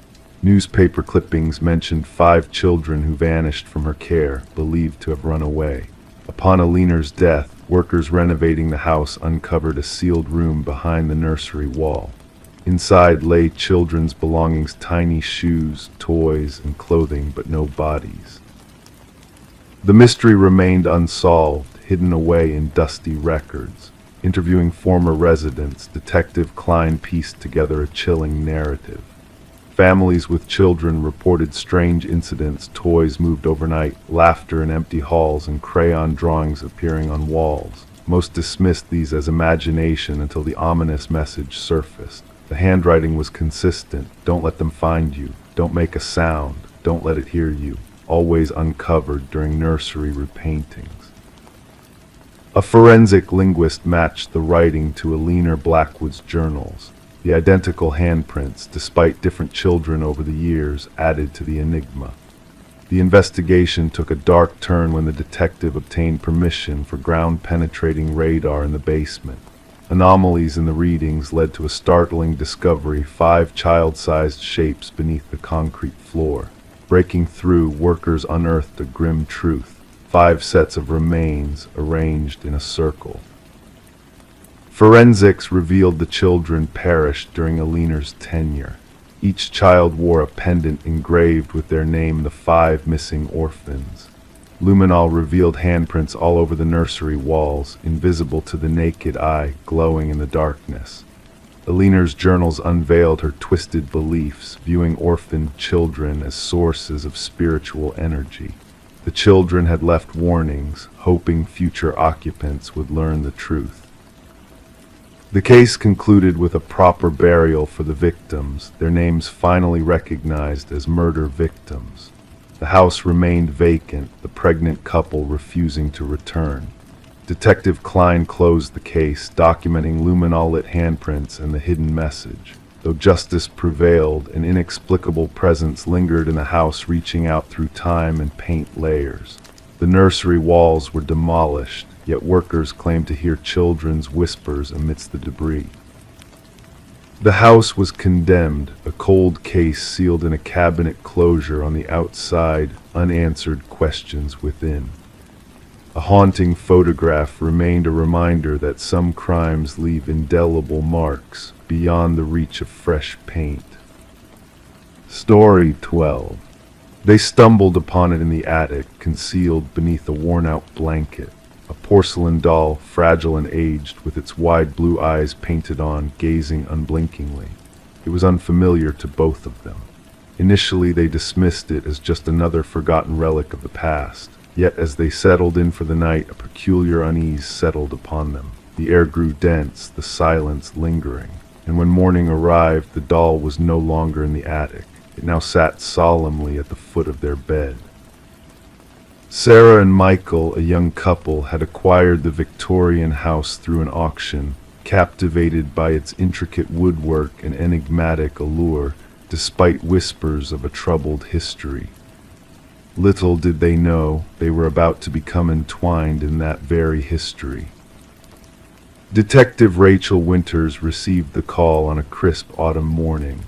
The female victim was discovered in the master bedroom, her body arranged in an unnatural stance, limbs bent at precise angles, eyes wide with terror. The male victim found in the hallway seemed to have been fleeing. The scene was pristine, no forced entry, no signs of struggle except for the haunting final moments.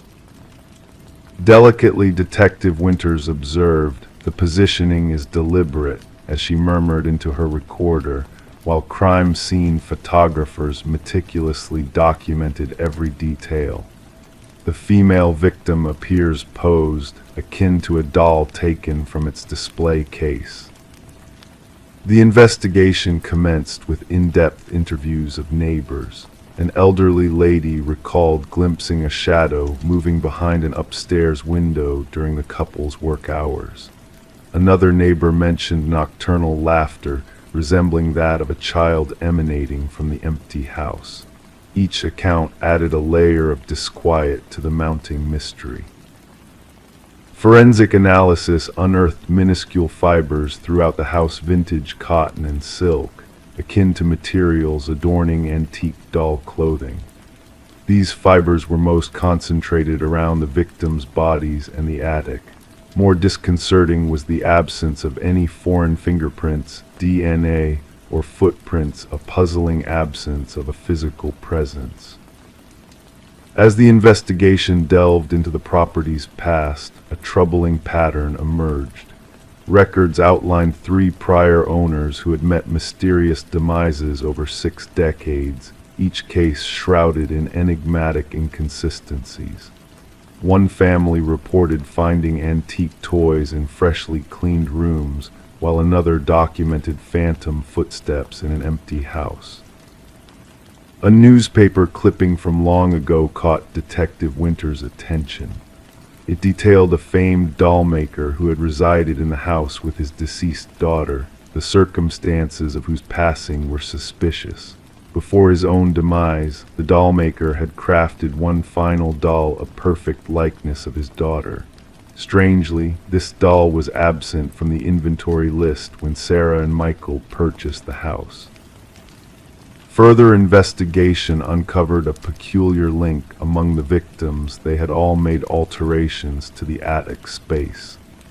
Sarah and Michael had initiated renovations, intending to transform the attic into a workspace just before their tragic end. A breakthrough occurred when old photographs were discovered in a concealed compartment beneath the attic floorboards. In these images, the doll maker was seen with his collection, with one doll appearing identical to the one found by Sarah and Michael. The doll seemed to shift positions in the photographs, almost as if it were moving between shots taken moments apart. Infrared scans unveiled a chilling revelation. Faint handprints, invisible to the naked eye, trailed from the attic to the master bedroom, alongside an enigmatic residue of porcelain dust and unidentifiable organic matter. During an interview with a distant relative of the doll maker, rumors surfaced about the doll maker's use of unconventional materials and methods, allegedly infusing his creations with human elements to breathe life into them. Tales of binding spirits to objects through arcane rituals circulated, hinting at the deeper, darker origins of these seemingly innocent dolls. Following this revelation, the investigation hit a dead end. No suspects emerged, and no logical explanation could encompass the perplexing evidence. The case lingered, unresolved and chilling. Detective Winters opted to retain the doll as evidence, securing it in a locked cabinet at the station.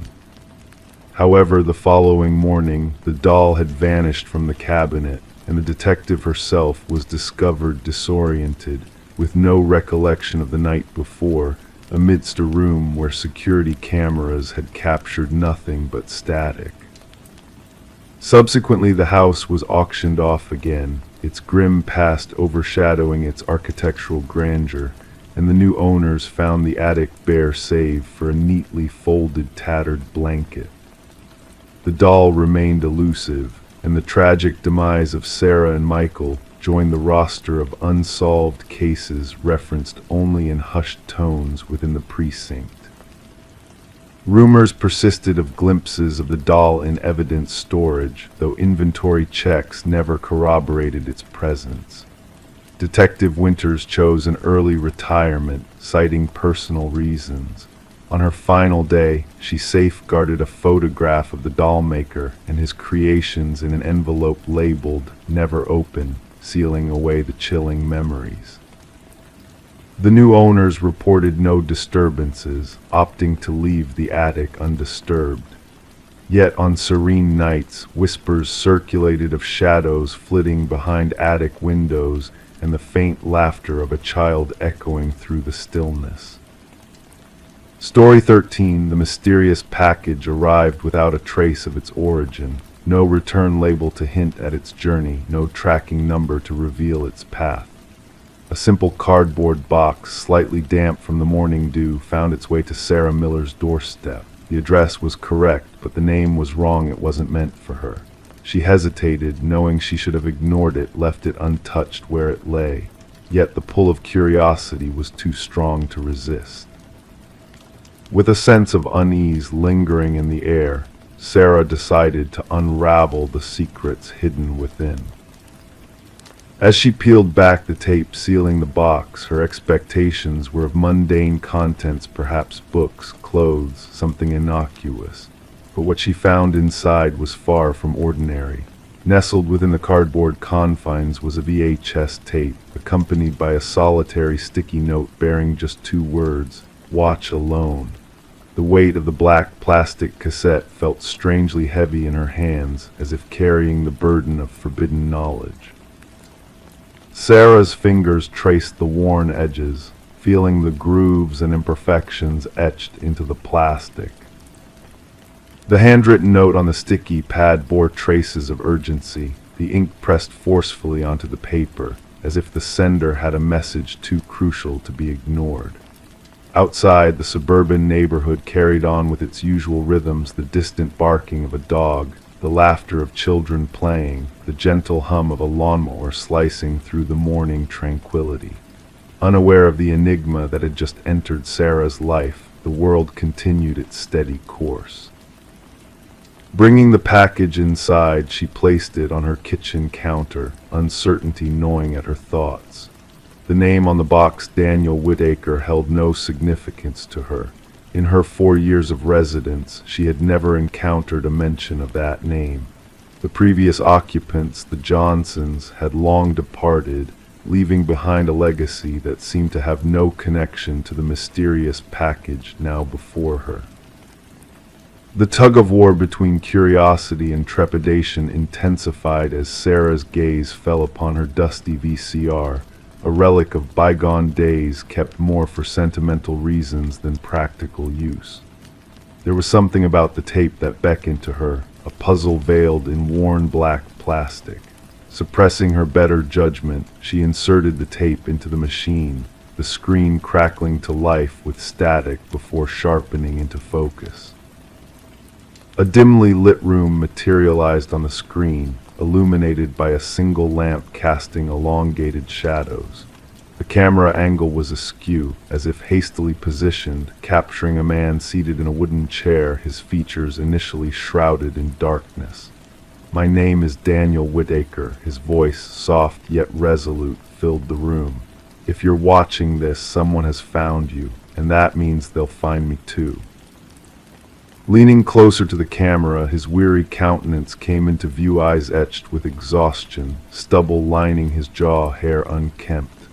"I am innocent," he declared, his voice tinged with desperation. "I need you to believe that. They framed me, planted evidence to make it seem like I was responsible for her death. But I swear I never laid a hand on her." The camera trembled slightly as Daniel adjusted its angle, offering glimpses of the sparse room surrounding him, bare walls, scant furnishings, the temporary abode of a man ready to flee at a moment's notice. "They set me up," he continued, his voice laced with bitterness. "The police report will paint me as the villain, claiming I knew the victim, that we quarreled, that witnesses heard us in conflict. None of it is true. I only learned of Catherine Walsh when her tragic fate made headlines." Tears glistened in his eyes as he recounted the events leading to his unjust accusation. She was murdered in her own home, and somehow my presence was fabricated at the crime scene, he confessed, his voice cracking with emotion. The room fell silent, save for the mechanical whirring of the VCR as Sarah Miller listened, drawn into a web of deceit and intrigue woven by unseen hands. Detective Eliza Ramirez sat in her office, studying the identical VHS tape resting on her desk, the fifth one to surface, each bearing the same plea from Daniel Whitaker, the prime suspect in Catherine Walsh's murder, a man who had vanished into the shadows on the day her lifeless body was discovered. What had initially appeared as an open and shut case now unfurled into a labyrinth of uncertainties and deceptions. The investigation took a sharp turn when Ramirez unearthed Catherine Walsh's involvement in a whistleblower case against PharmaCorp, a formidable pharmaceutical entity entangled in a web of corruption. Walsh had stumbled upon damning evidence of data manipulation in clinical trials, exposing the company's callous disregard for public safety in their race to push a new drug into the market. As Ramirez delved deeper, peculiar anomalies surfaced, a meticulous framing of Whitaker with DNA evidence placed strategically, witness testimonies that seemed rehearsed, surveillance footage conveniently corrupted. The pieces of the puzzle refused to align neatly, hinting at a sinister orchestration behind the scenes. Days turned into nights, and Sarah Miller found herself confronted with a second delivery, a parcel brimming with incriminating documents, a damning testimony to the truth she had unwittingly stumbled upon. Clinical reports, internal memos, email exchanges, all bearing the digital signature of Catherine Walsh, validating her claims of corporate malfeasance. Collaborating with recipients of the other mysterious tapes, Ramirez uncovered Whitaker's digital breadcrumb trail. A former IT security specialist contracted by PharmaCorp, he had chanced upon the digital footprints marking Walsh's pursuit of justice, unbeknownst to her impending doom. They were watching her, Whitaker revealed in a subsequent tape, his voice edged with resignation. I saw the surveillance directives in the system. They were aware of her activities, and when I found myself locked out, she met her tragic end. The tide began to turn as Sarah Miller made a crucial observation on her copy of the tape, a fleeting reflection in a window revealing a row of storage units, a vital clue overlooked by others. Together with Ramirez, they traced the location to Unit 217, unveiling a trove of evidence that would shift the course of the investigation. Within the confines of the storage unit, Daniel Whitaker's journal chronicled the conspiracy orchestrated against him. Catherine Walsh's incriminating files lay bare the truth she had sought to expose, and amidst the stacked boxes, detailed blueprints outlining Whitaker's elaborate framing, penned by PharmaCorp's former security, had a shadowy figure complicit in the web of lies. Justice tiptoed in, not with a thunderous arrest, but through the meticulous assembly of evidence that painted a picture impossible to refute. 3 executives faced indictment, the security chief striking a deal to testify against his erstwhile allies.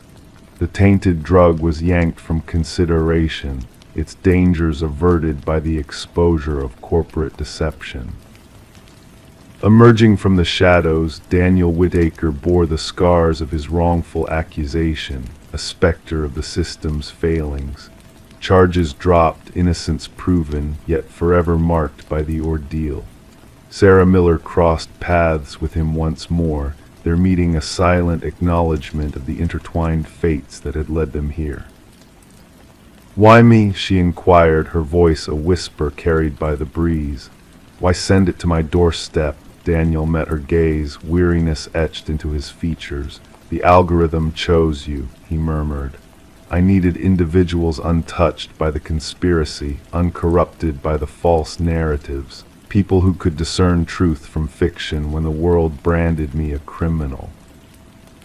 In that moment of shared understanding, the boundaries between guilt and innocence blurred, revealing the fragile threads that tethered justice to the brink of distortion. Sarah broke the silence, her words laden with significance. The wrong address proved to be the right one in the end. The VHS tapes, relics of a clandestine unveiling, found their place within the annals of evidence, a reminder that sometimes truth arrives in unexpected guises, cloaked in anonymity, awaiting the intrepid souls willing to peer beyond the facade. And as the world slumbered in blissful ignorance, Sarah Miller and Daniel Whitaker stood as silent sentinels of a tale untold, a tale of shadows and illumination in equal measure. Story 14, the aged envelope exuded a sense of history, its once white paper now tinged with a soft yellow hue. Yet amidst this antiquity, a fresh stamp stood out, its ink still vibrant from being applied just days prior.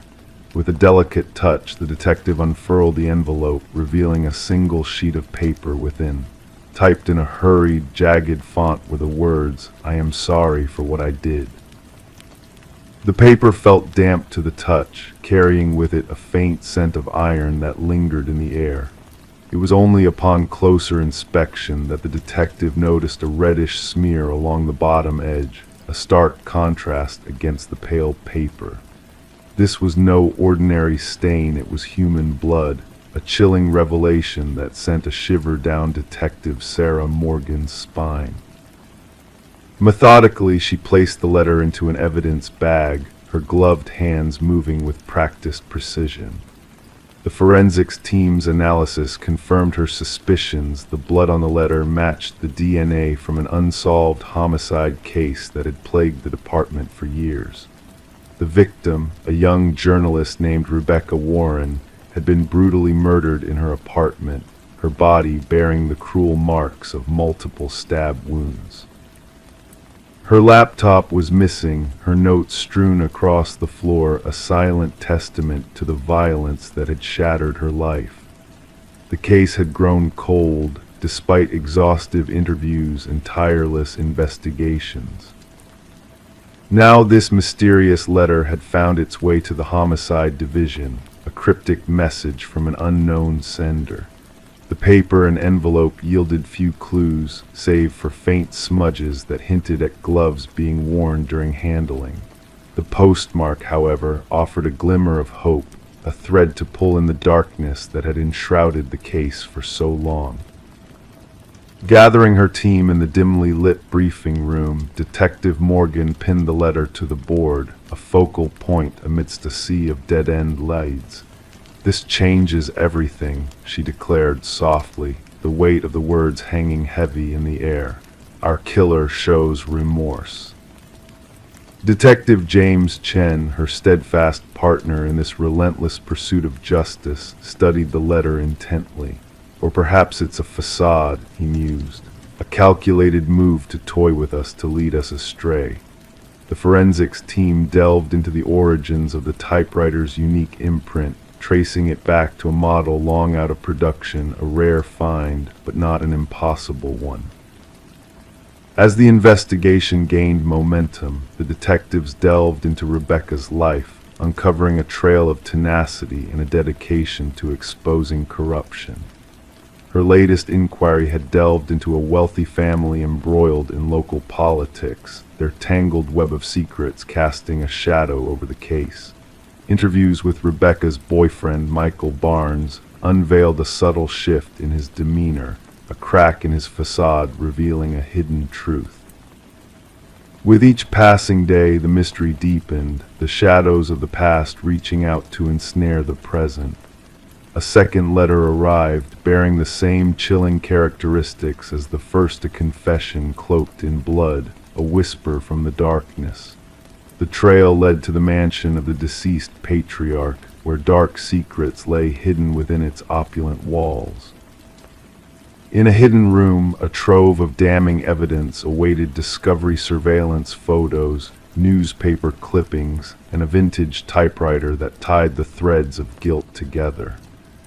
The blood of the victim, Rebecca, sealed their fates, a silent witness to the heinous crime that had been committed. The unraveling of the truth exposed a tangled web of deceit and betrayal, linking unlikely allies in a deadly dance of manipulation and greed. The courtroom became a stage for justice as the pieces of the puzzle fell into place with chilling clarity.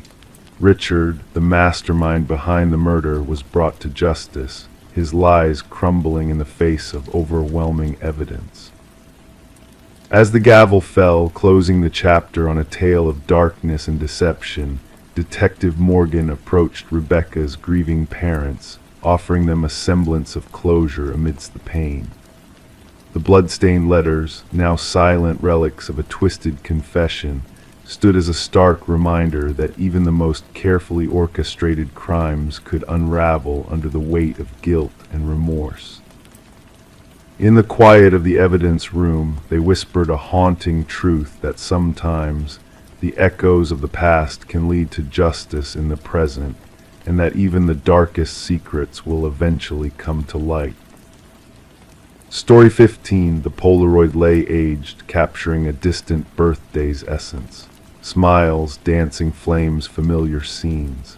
Yet within the box of memories passed down to the daughter, a revelation awaited. A specter lingered in the background of each photo, a man shrouded in mystery, lingering just beyond the flickering candlelight. He did not belong to the family frame, an enigma unseen by memory's grasp. With her mother's passing, Sarah Winters unearthed the trove of photographs in the attic, a simple label, memories, enclosing a portal to bygone joy. But within this collection, a sinister undercurrent emerged, tainting the nostalgia with dread. The first glimpse of the intruder was faint, a mere shadow on the periphery during a childhood birthday bash. Gradually, he advanced through the snapshots, drawing closer with each captured moment. Sarah, trembling, contacted her father, unveiling the spectral presence haunting the cherished images. "Dad, who is this stranger in our family photos?" A pause, then a sharp gasp. What stranger? Only kin should be there. Confronted with digital versions of the eerie Polaroids, her father's disbelief mirrored her own growing unease. Detective Marcus Reed, a stalwart presence in the precinct, lent his ear as Sarah laid out the haunting evidence before him. Rain's gentle rhythm painted shifting shadows on the walls, setting the stage for the unfolding mystery. With practiced hands, the detective scrutinized each photo, his interest piqued by the enigmatic figure's progression. Unseen by all in the captured moments, the intruder's deliberate approach towards the children sent a chill down Reed's spine. Could it be the photographer's trickery? Sarah dispelled the notion her mother had been the sole documenter, setting the timer before joining the group. Reed initiated a thorough investigation, reaching out to surviving attendees of the birthday party. Yet no recollection of the shadowy figure surfaced. Facial recognition software faltered, unable to pierce the deliberate concealment orchestrated by the phantom presence. The case teetered on a precipice until Sarah unearthed further photos from other family gatherings, each harboring the same lurking figure, unnoticed but ever present. A digital specialist unveiled hidden details, unearthing a connection to a long-lost maintenance worker, Robert Keller. Dental records tied Keller to unsolved child abductions from years past, coinciding with the events captured in the haunted photographs. Keller's employment history revealed access to remote rental properties, where families had convened only for tragedy to strike. Beneath his former abode's foundation, authorities uncovered damning evidence, a grim mosaic of lost childhoods, relics of vanished innocence. Alone in her quiet apartment, Sarah grappled with the weight of revelations that spanned decades. The detective's call brought news of a breakthrough: the identification of remains near a vacation property, confirming a missing child's fate. As she gazed at the final birthday photo, the figure loomed in the shadows, a silent witness to past horrors. The closure brought by justice was bittersweet, connecting disparate tragedies through the hidden lens of time. The box of photographs now held a somber truth, a testament to unseen dangers lurking within the seemingly innocent frames, weaving a chilling narrative of concealed malevolence. Story 16: The Enigmatic Manor. The new owners found it peculiar the way the old intercom crackled late at night in their Victorian manor, an antique relic rewired but forgotten by time. One evening the husband, driven by curiosity, pressed the button. A whisper, faint yet distinct, crackled through the speaker. "Why did you return?" Startled, he recoiled, hands trembling.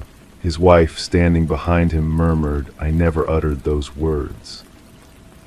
The manor stood amidst ancient oak trees, its aged facade concealing a modernized interior.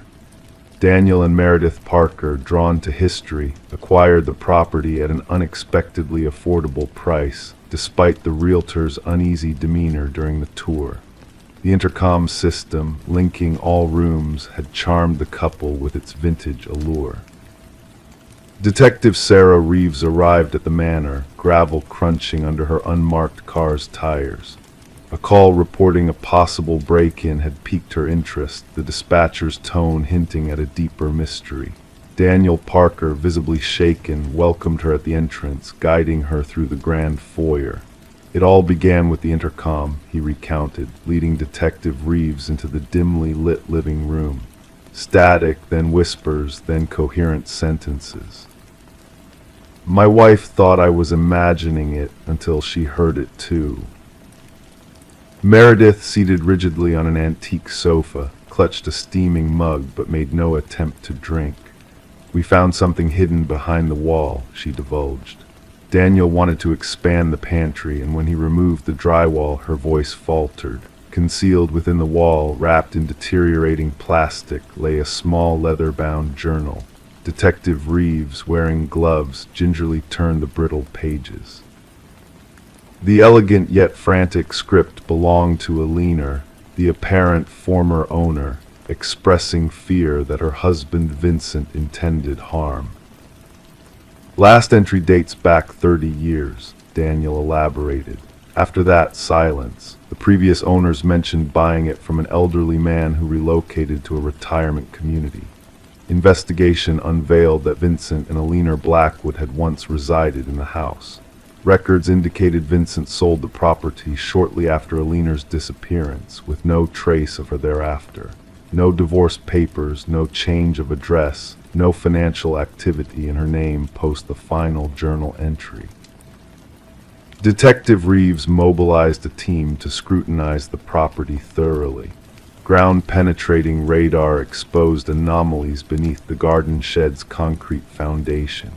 As the investigators breached the aged concrete, the truth emerged: human remains. Forensic analysis identified the skeleton as a woman in her 40s, bearing signs of head trauma. Among the bones, a gold wedding band bore the inscription, "To Alina, my eternal love." The case against Vincent Blackwood swiftly solidified. Elderly and confined to a care facility, he comprehended the charges leveled against him. His chilling admission sent shivers down the detective's spine. "She wouldn't cease talking," Vincent calmly confessed. "Constant chatter through that cursed intercom, questioning me. I disconnected it, but she rewired it, insisting on always being able to reach me." His vacant gaze met theirs. "I craved silence."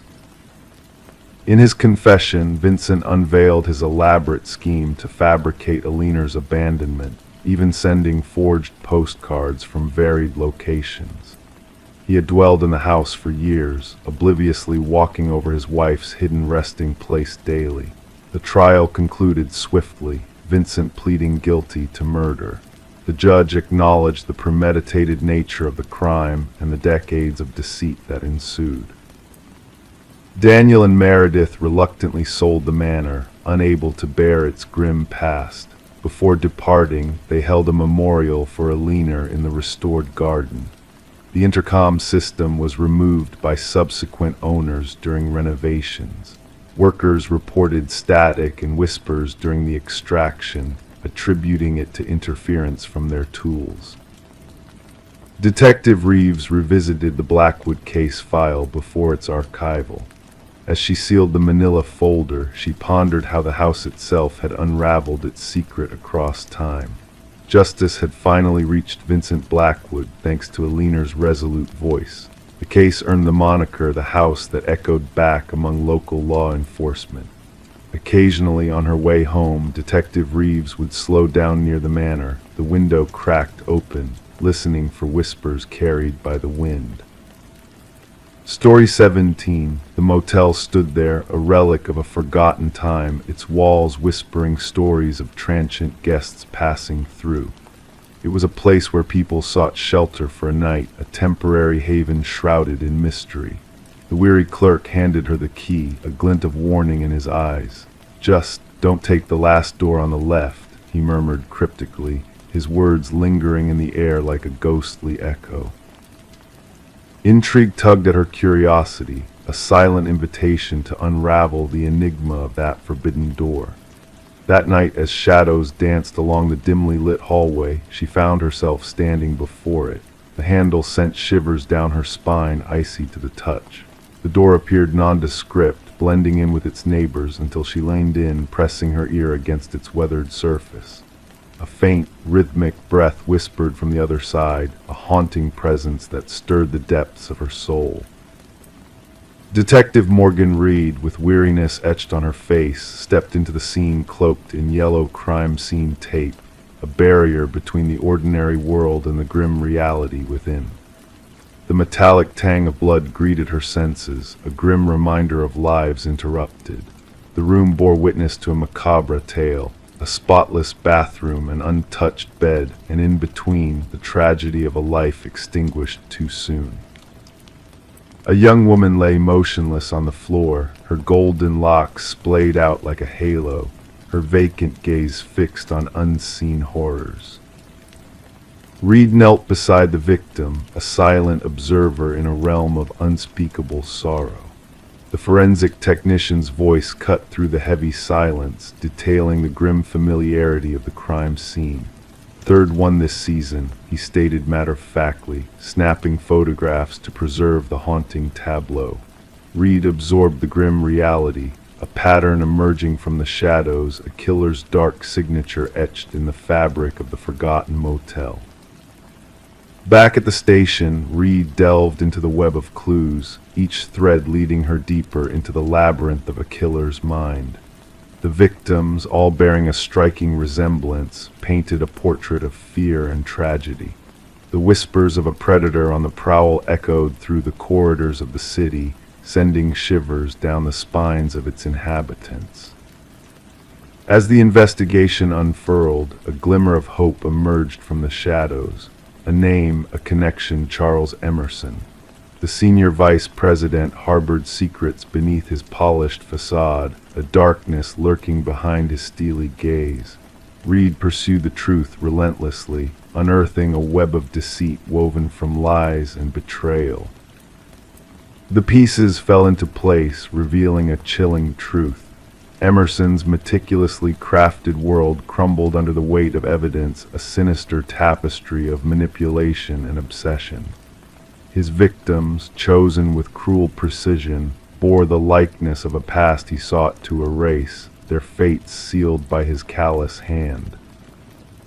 In the courtroom, justice cast its unforgiving gaze upon Emerson, a puppet of his own depravity. The families of the fallen found solace in the verdict, a semblance of closure in a world tainted by darkness. Reed, haunted by the echoes of the past, carried the weight of the case with her, a silent reminder of the thin veil between order and chaos. The media dubbed it the door on the left case, a cautionary tale of unchecked desires and forgotten sins. Psychologists dissected Emerson's twisted psyche, while armchair detectives pored over the details, seeking answers in the shadows. But for Reed, the truth lingered in the quiet moments, in the haunting corridors of memory where echoes of the past whispered their secrets. In the evidence locker, 3 keys lay dormant, relics of a chapter closed but never forgotten. Each key a silent witness to the darkness that lurks behind closed doors, a reminder that some mysteries are best left undisturbed, their secrets buried in the shadows of the night. And as Reed walked down hotel hallways, the ghosts of the past trailing behind her, she knew that some doors, once opened, could never be closed again. Story 18. It arrived in the mail, wrapped in a plain envelope with no return address. A single brass key, worn with time. The homeowner didn't recognize it, but something about it felt familiar. When she slid it into every lock she owned, nothing turned. It wasn't hers. But when she placed it on the coffee table, the old grandfather clock in the hallway let out a single, hollow chime despite having been broken for years. Sarah Miller reported the strange occurrence to authorities after finding the mysterious key. What seemed like an odd mishap soon unraveled into one of the most disturbing criminal investigations the quiet suburban neighborhood had ever witnessed. The responding officer initially dismissed her concerns. A key in the mail, perhaps a mistake, he suggested. But Sarah insisted something felt wrong. The officer reluctantly took the key as evidence, mostly to appease her, placing it in a small evidence bag that would later become central to a sprawling investigation. Detective Robert Harmon received the case file during the morning briefing. A veteran investigator with the Special Victims Unit, he had developed an intuition for cases that would evolve beyond their seemingly innocuous beginnings. The brass key sat on his desk, unremarkable yet somehow unsettling. Background checks revealed Sarah had no criminal history. A retired high school English teacher, widowed, with 2 adult children living across the country. Nothing suspicious in her financial records, phone logs, or social media. She appeared to be exactly what she claimed, an innocent recipient of something strange. The forensic team found no fingerprints on the key besides Sarah's. The envelope yielded nothing except a generic postmark from the regional distribution center. No DNA, no trace evidence. The key itself was a standard Schlage, available at any hardware store, though well-worn and at least several years old. The breakthrough came unexpectedly when Detective Harmon decided to run the key's unique bidding pattern through the department database. A cold case from 7 years prior had documented an identical key pattern belonging to a storage unit where investigators had found blood-stained carpet, cutting tools, and photographs of unidentified women. The original investigation had stalled without sufficient evidence to identify a suspect. Harmon pulled the dusty case files. The detective who had worked the case had since retired. The storage unit had been rented under a false identity, paid in cash.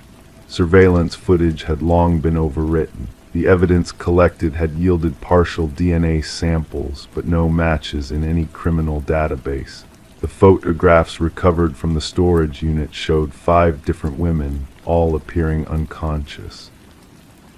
Only 3 had been identified during the original investigation, all reported missing, but never found. Their cases remained open, classified as suspected homicides without bodies. Sarah Miller recognized none of the women when shown the photographs. She grew increasingly anxious as the investigation proceeded, installing new locks and a security system in her home. The question lingered, why had someone sent her this key? Harmon ordered a fresh analysis of the original evidence using newer techniques. The partial DNA sample was expanded and run through genealogical databases. This yielded a distant familial match, a second cousin twice removed from the suspect. Working backward through family trees, investigators narrowed their focus to Harold Jenkins, who had lived 2 streets away from Sarah Miller until moving away approximately 6 years ago. His current whereabouts were unknown. Further investigation revealed Jenkins had been a substitute teacher at the same school where Sarah taught, though they had minimal documented interaction. His employment records showed scattered work history, long unexplained gaps, and frequent relocations. His former residence yielded nothing unusual upon inspection. Neighbors described him as quiet, unremarkable, someone who kept to himself, the common refrain that often follows revelations about predators hiding in plain sight. The big question remained unanswered: why send the key now? Why to Sarah Miller? Harmon theorized it might be a trophy, a warning, or perhaps a macabre invitation. The search for Jenkins intensified. His driver's license hadn't been renewed, no credit card activity, no tax returns. The digital breadcrumbs people typically leave behind were conspicuously absent, suggesting an intentional effort to remain untraceable. The true horror of the case emerged when authorities investigated a small cabin registered to Jenkins' deceased mother. Beneath the weathered wooden floorboards, investigators discovered a concealed room accessible only through a trapdoor. Inside, meticulously organized shelves held dozens of identical brass keys, each with a name and date engraved on a small attached tag. 5 keys corresponded to the women from the photographs. The remaining keys, 27 in total, presented a horrifying implication of additional victims previously unknown to authorities. Buried behind the cabin, forensic teams recovered human remains. The excavation continued for weeks as investigators unearthed multiple bodies in varying states of decomposition. Sarah received round-the-clock protection as the manhunt for Jenkins expanded nationwide. Behavioral analysts suggested the key represented a twisted invitation, Jenkins selecting Sarah as someone to appreciate his work. The press dubbed him the Keymaster, a name that spread rapidly across national headlines. Fear permeated the community as residents questioned how such horror had existed among them undetected. Detection dogs tracked a scent from the cabin into the surrounding wilderness.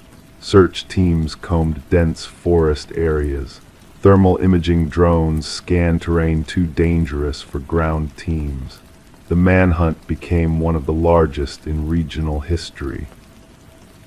A wildlife photographer hiking in remote woods captured an image of someone matching Jenkins' description. The grainy photograph showed a bearded man with hollow eyes carrying a backpack, heading deeper into the wilderness. Authorities closed in on the area, establishing a perimeter. Tactical teams navigated difficult terrain while psychological profilers predicted Jenkins would not surrender. They anticipated he might have prepared for this contingency with hidden supplies and escape routes. The final confrontation occurred when a patrol officer encountered Jenkins attempting to cross a river. Rather than surrender, Jenkins retreated to higher ground, where he barricaded himself in an abandoned fire observation tower. Negotiators attempted communication for hours without response. When tactical teams finally breached the tower, they found Jenkins dead from a self-inflicted wound. Beside his body lay a journal containing detailed accounts of his crimes, alongside a single brass key identical to the one Sarah had received. Inside a waterproof container, investigators discovered additional evidence, including photographs, maps marking burial locations, and personal effects taken from victims, a methodically preserved record of atrocities spanning nearly a decade. The journal's final entry addressed Sarah directly. "You never noticed me, but I noticed everything about you. The key opens nothing because what I wanted to give you cannot be unlocked with metal, only with recognition. Now everyone will remember my name." The subsequent investigation identified 32 victims in total. Families who had spent years wondering about missing loved ones finally received answers, though the closure came with the unbearable weight of confirmed tragedy. Sarah never returned to her home, unable to reconcile the horror that had brushed so close to her ordinary life.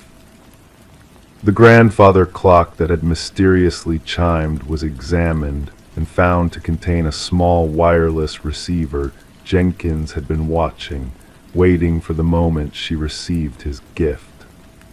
The case remains one of the most disturbing examples of predatory behavior hiding beneath a veneer of normalcy. Psychological researchers continue studying Jenkins' writings, seeking insights to identify similar offenders before they act. And somewhere in an evidence locker, a collection of brass keys sits in silent testimony to lives cut short, each key opening nothing, yet unlocking a devastating truth about the darkness that sometimes hides behind unremarkable facades. Story 19. The quaint costume shop was on the verge of closure, its shelves now bare as it sold off its remnants of the past. Among the scattered relics, a woman's eyes landed on a solitary mask, nestled in the shadows of a forgotten shelf. Intrigued, she reached out and lifted it delicately, its features both exquisite and disconcertingly lifelike. Approaching the counter, she placed the mask down, prompting a moment of unease in the cashier. "That's not from our collection," he muttered, a hint of confusion tainting his voice. Perplexed, the woman checked for a tag, only to find none. With a nonchalant shrug, she decided to take it home. As the night draped its veil over the world, a soft sound stirred her from slumber. Fabric whispered, shifting in the darkness. Her eyes flickered open to find the mask no longer resting on the dresser where she had left it. Instead, it perched upon her nightstand, its gaze fixed upon her, a silent sentinel in the stillness of the room. Catherine Reed, the woman whose curiosity had led her to claim the mysterious mask, was discovered by her concerned neighbor the following morning. The front door stood ajar, allowing the gentle morning light to spill into the dim interior of the otherwise quiet abode. Intrigued by the unusual scene, the neighbor, arriving to return a borrowed book, was met with a sight that would linger in the minds of investigators for years to come. Catherine lay motionless on the bedroom floor, the enigmatic mask nowhere to be seen. Detective Morgan arrived at the scene as forensics meticulously documented every detail. The rhythmic clicks of the shutter echoed softly in the background, a haunting accompaniment to the whispered exchanges among the investigators. "Not a trace of forced entry," an officer remarked, his pen scratching against the notepad as he surveyed the room. The detective's keen eyes roamed the space, absorbing every nuance, every subtlety that could offer a glimpse into the mysterious demise of Catherine Reed. A partially open drawer, a lipstick-stained water glass on the nightstand, mundane details intermingled with the inexplicable loss of life that had befallen the once vibrant woman. The medical examiner, face etched with solemnity, could offer no immediate answers. The cause of death remained shrouded in uncertainty, no visible wounds or signs of struggle to provide a clue. Gesturing towards Catherine's frozen expression of terror, the medical examiner's voice carried a weight of somber realization. The detective, drawn to the haunting visage of the deceased, whispered a chilling truth. Something frightened her to the core. Catherine, known in her circles as a meticulous art appraiser with a keen eye for authenticity, now lay in eternal repose, her talents and insights forever silenced. Colleagues spoke of her discerning abilities, her knack for spotting the subtlest of discrepancies that hinted at deception. The trail of mystery deepened as security footage from the costume shop unveiled a perplexing encounter. The cashier's genuine bewilderment at the mask's origin raised more questions than answers, setting the stage for a narrative woven with threads of the inexplicable. Visiting the now vacant shop, the detective confronted the owner, whose demeanor betrayed a nervous tension. A tale of the mask's sudden appearance during a clearance sale unraveled, intertwined with whispers of a shadowy past linked to an enigmatic collector's estate sale. A breakthrough emerged when forensics unearthed microscopic fibers clutched in Catherine's lifeless fingers. The peculiar nature of these fibers, a blend of human hair and an unidentified organic material defying classification, hinted at a realm beyond conventional understanding. Delving deeper into the annals of time, records surfaced, chronicling a series of enigmatic deaths mirroring Catherine's tragic fate. Each victim, like pieces in a macabre puzzle, had crossed paths with an uncanny mask before meeting their untimely demise, their faces etched with the same harrowing terror. A retired detective, a custodian of forgotten secrets, shared a revelation veiled in shadows. Ancient symbols hidden within the masks, a cryptic link to a ritual of soul transference, whispered of a sinister legacy that spanned generations. A journal clandestinely tucked away in Catherine's apartment unveiled a descent into darkness, a descent into a realm where reality blurred with nightmare. Her words, etched in frantic script, bore witness to a chilling truth. The mask was not a mere object, but a vessel of malevolent intent, a harbinger of doom. As the pieces of the puzzle coalesced, the detective grappled with the unfathomable entity that fed on fear, a malevolent force that transcended mortal comprehension. The final verdict of the medical examiner, cardiac arrest induced by sheer terror, painted a portrait of horror that defied rational explanation. Surveillance footage, a silent witness to the macabre dance of fate, revealed a figure cloaked in shadows, departing Catherine's home wearing a mask, a twisted mimicry of her essence, a specter haunting the realm of the living. The hunt for the elusive mask led investigators on a journey that transcended geographical boundaries, a quest that wove through the tapestry of time and space. Reports of its reappearance in a distant vintage shop breathed life into a dormant nightmare, propelling the search into uncharted waters. Yet as fate would have it, the mask slipped through their grasp once more, vanishing into the hands of an unknown buyer, leaving behind a trail of unanswered questions and lingering dread. The case, shrouded in enigma, lingered in the realm of the unsolved, a testament to the inscrutable nature of the forces at play. The detective, custodian of the forbidden knowledge, safeguarded Catherine's journal as a grim reminder of the darkness that lurked beyond the veil of ordinary existence. In the dead of night, when shadows danced with whispered secrets, she felt the weight of unseen eyes upon her, a chilling reminder of the mask's insidious legacy. Locking doors, securing windows, she sought solace in the fragile illusion of safety, knowing that somewhere out there, the mask bided its time, a malevolent specter waiting to ensnare another unwitting soul.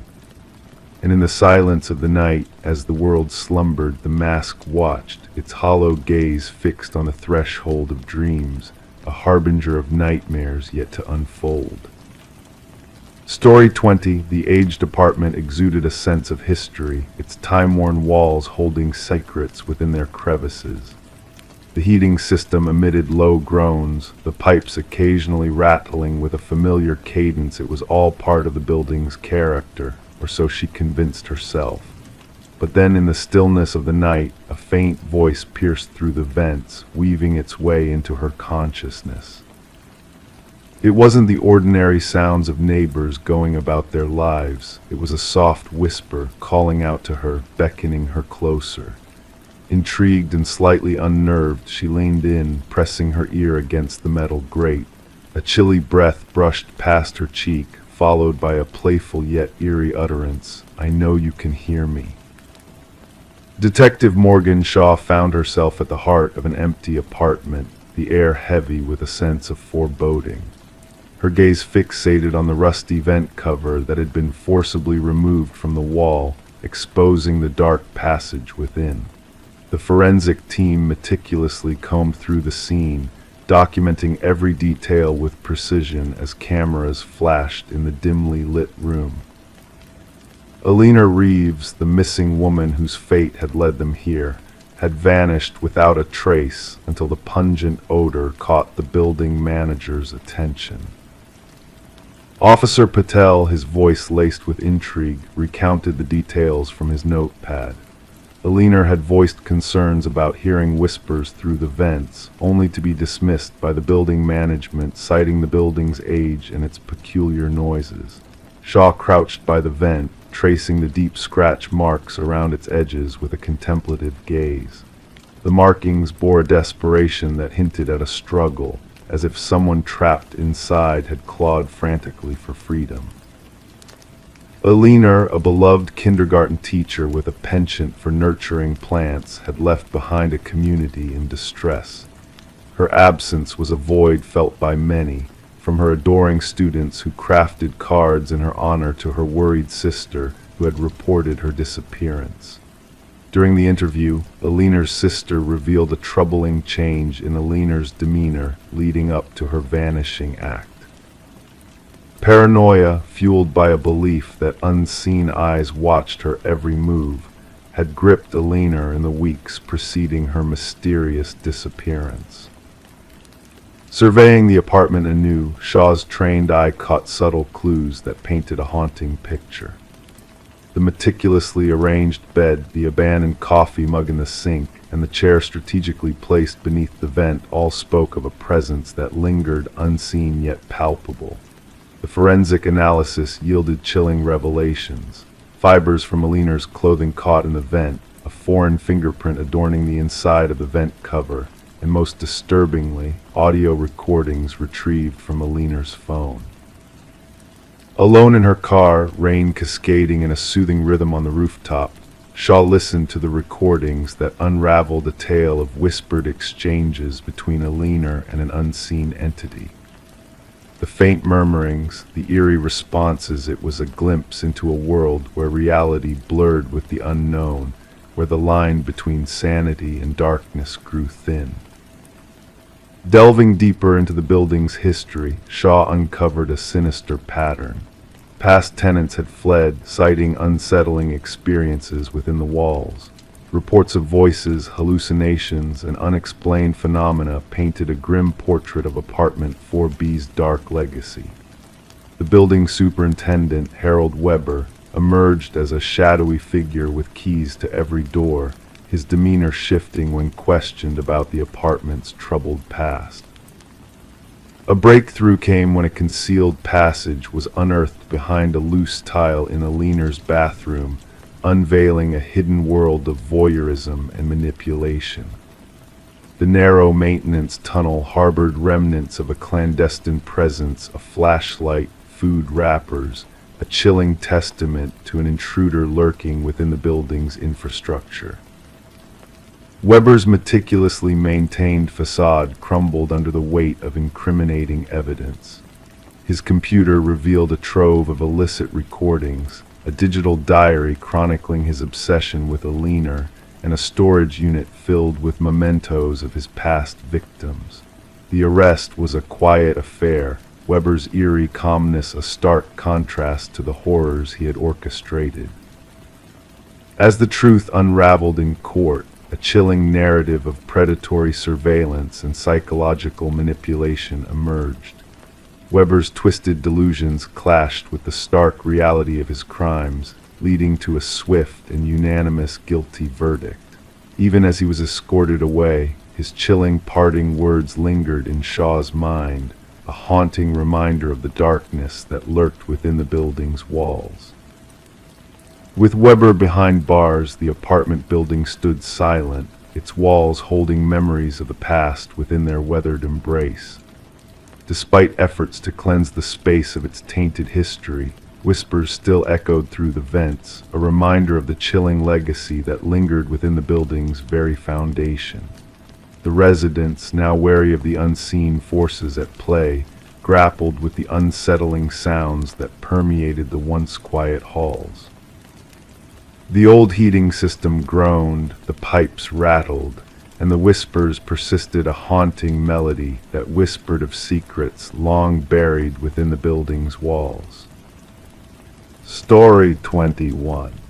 In the heart of the city, nestled among the bustling streets and honking cars, there stood a quaint coffee shop. For years, it had been a haven for a mysterious man who frequented its dimly lit corners. His presence was as constant as the aroma of freshly brewed coffee, yet he remained a stranger to all, known only by the title of John Doe in the cold case files. Detective Sarah Mercer found herself drawn into the enigma of this man who seemed to slip through the cracks of reality. His routine was as familiar as the sunrise entering the shop, ordering his black coffee, and disappearing into the shadows of the corner table. But one day he simply vanished, leaving behind a wallet with no trace of his identity except for a haunting photograph. As Mercer delved deeper into the enigmatic disappearance, she uncovered a web of peculiarities that defied logic. Security footage revealed the ordinary actions of an extraordinary man writing in a notebook filled with cryptic symbols, gazing out the window with a contemplative air, and then, in a blink of an eye, vanishing into thin air without a trace. The investigation led Mercer down a rabbit hole of mystery and intrigue. The wallet held no answers, the notebook was a puzzle unsolved, and the mirror in the coffee shop seemed to hold secrets within its ornate frame. Each clue only deepened the enigma surrounding the enigmatic John Doe, a man who seemed to exist on the fringes of reality itself. As Mercer sought to unravel the tangled threads of the case, a strange pattern began to emerge. Whispers of temporal displacement and identity transference echoed through the journal entries found hidden behind the antique mirror. The coffee shop, it seemed, was a nexus of intersecting realities, a place where the boundaries between worlds blurred and merged. But as Mercer delved deeper into the mysteries surrounding John Doe, she realized that some secrets were not meant to be uncovered. The elderly physicist, Margaret Keller, shed light on the dark experiments of Daniel Weston, a brilliant mind lost to the realms beyond our understanding. Weston had dared to breach the boundaries of existence, seeking to traverse the parallel realities that lie just beyond our grasp. In the end, the truth was as elusive as the man who didn't exist. The shattered mirror, the fading echoes of a forgotten experiment, and the enigmatic figure of Daniel Weston watching himself from across the void all pointed to a conclusion that defied logic and reason. The window had closed, the experiment was complete, and the mysteries of the coffee shop faded into whispers on the wind. And so Detective Mercer, haunted by the specter of a man who slipped through the cracks of reality, found herself at a crossroads. The notebook in her hands, the mirror fragment on her wall, and the echoes of a world beyond our own all beckoned her to the edge of possibility, where reality and illusion intertwined in a dance as old as time itself. As the city slumbered and the stars whispered their secrets to the night, Mercer sat on her porch, pen in hand, writing furiously in a notebook identical to Weston's. The fragment of the antique mirror shimmered in the moonlight, its surface rippling like a pond disturbed by a gentle breeze. And in that moment, as the world held its breath, the mysteries of the man who didn't exist lingered on, a ghostly whisper in the tapestry of dreams. Story 22. In the beginning, there was a mere flicker, a glitch in the baby monitor's feed. The mother brushed it off as mere interference, but then the audio crackled and a voice softly whispered, "SHHH, go back to sleep." Her blood ran cold. Racing to her son's room, heart pounding in her chest, she found the crib empty. The window was shut tight. The door remained locked. The only thing amiss was a stuffed rabbit on the floor, its glassy black eyes fixed on her. Rebecca's screams echoed until her throat was raw. The neighbors heard her cries and dialed emergency services. Upon arrival, authorities discovered her clutching the stuffed rabbit, swaying back and forth on the nursery floor. The 4-month-old infant, Samuel, had vanished without a trace. The initial probe yielded few clues. No signs of forced entry were evident. The security system had stayed armed all night. The baby monitor footage showed nothing unusual except for that mysterious voice and static. Investigators were puzzled. How could an intruder slip into a locked home, snatch a child, and depart without a trace except for a displaced toy? Rebecca became the prime suspect. Her husband, Daniel, was away on business. Tensions had strained their marriage since Samuel's birth. Medical records revealed Rebecca had sought help for postpartum depression. A detective noted her eerily calm demeanor during questioning, considering the circumstances. The community buzzed with rumors. Then a breakthrough emerged. Forensics uncovered microscopic fibers on the nursery windowsill, distinct from household fabrics or family clothing. These fibers matched a rare climbing rope, hinting at a skilled intruder reaching the second-floor nursery from outside. The focus shifted. Security footage from neighbors revealed a shadowy figure moving amidst the night shadows. A partial footprint in the garden soil matched a boot used by military and skilled climbers. Rebecca was no longer the center of attention. Daniel returned from his trip, distressed and bewildered. Investigators noticed unusual calluses on his hands. When probed, he mentioned rock climbing as a recent stress-relieving hobby. Financial records unveiled concerning details. Daniel had acquired a hefty life insurance policy on Samuel. Phone records showed calls to an unknown number that ceased before the abduction.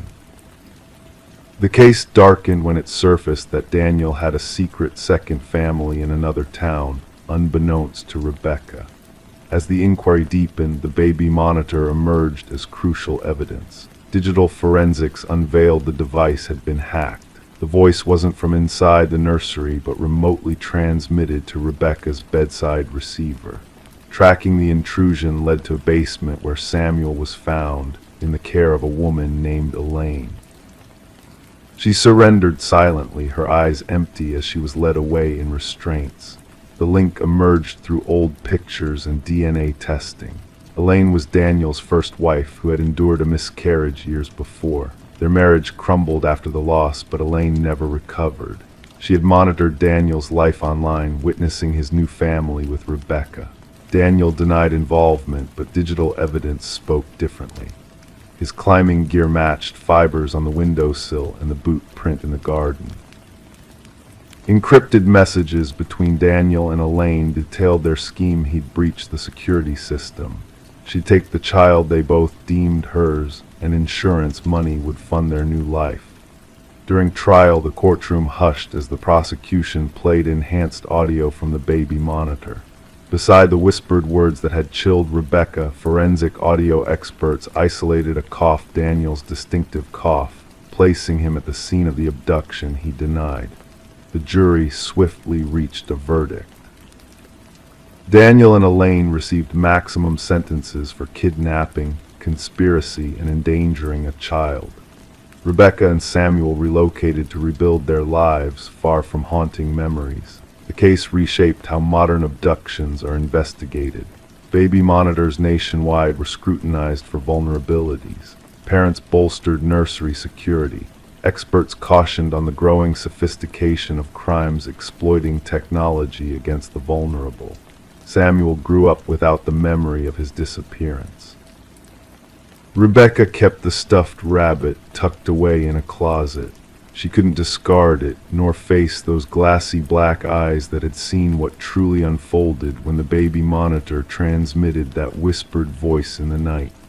The monitor never lied. It captured the truth, albeit in an unexpected manner. Story 23, the wooden plank shifted under her weight, hinting at secrets hidden beneath the surface. Intrigued, she knelt down, tracing the edges of the loose board with gentle fingers. The floor whispered of mysteries waiting to be unveiled. With deliberate care, she lifted the boards, revealing a shadowy, cramped space beneath the house. Dust danced in the faint light, cobwebs clinging to forgotten corners.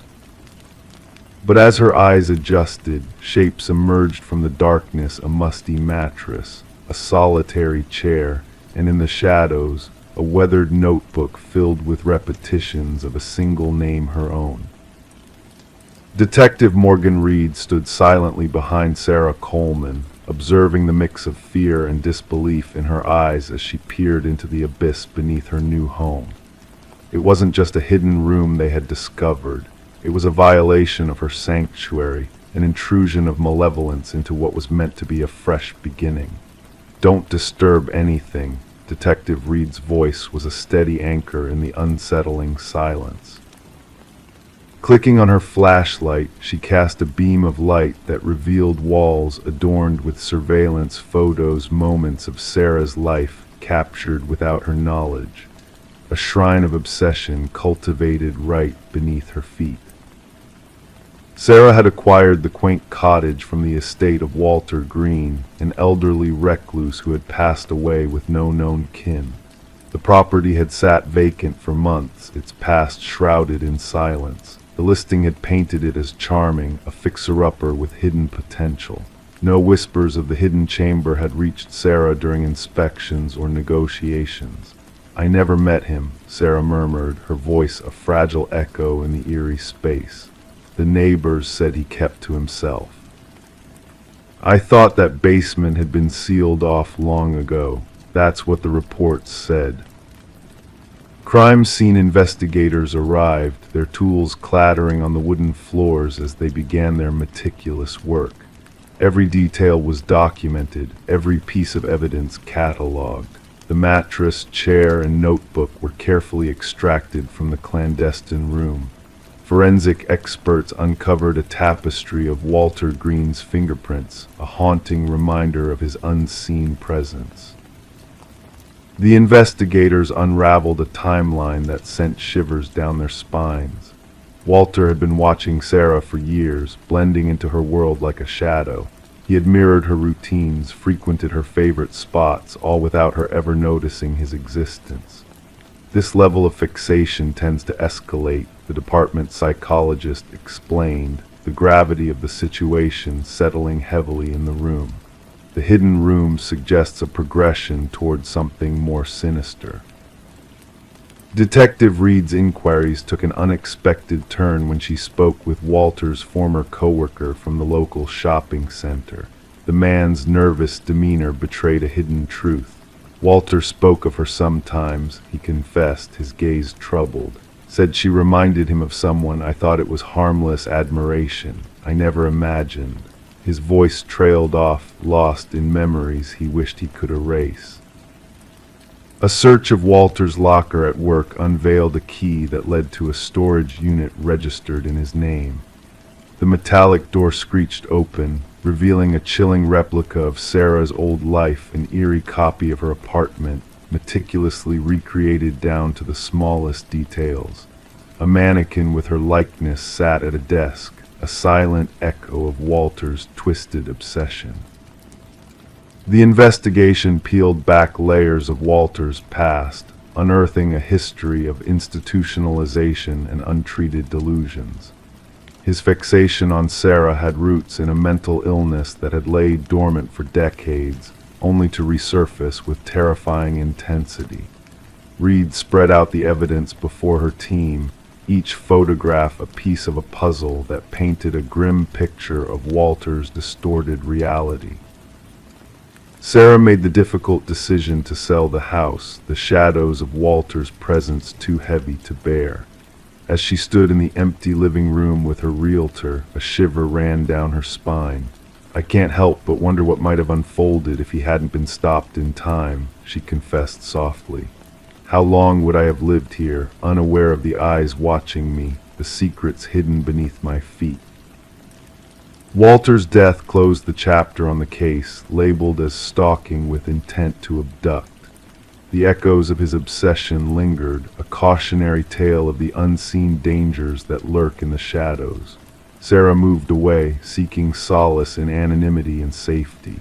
Detective Reed, a silent guardian in the night, checked on her from afar, a silent vow to protect her from the specter of Walter's fixation. The cottage found new owners, unaware of the darkness that had once tainted its walls. The hidden room was sealed off, the past locked away for eternity. Life moved on, but for those who knew the truth, the tale of the room beneath the floor whispered of silent threats, of monsters that walk among us undetected, and of the fragile line between safety and peril. Story 24: The Enigma of Rebecca Thorne. She wiped away the steam on the mirror, gazing at her reflection, but a sense of unease crept over her. Everything seemed normal, her face, her attire, yet a lingering discomfort enveloped her. A flicker caught in the corner of her eye, a movement not of her own, and as she turned away, her reflection remained motionless, watching. Thus began the enigmatic tale of Rebecca Thorne, unfolding in the quietude of her suburban abode. Rebecca dwelled in a modest apartment, a solitary figure in the tranquil neighborhood. Known for her meticulous nature and reserved demeanor, she led a life of routine and precision.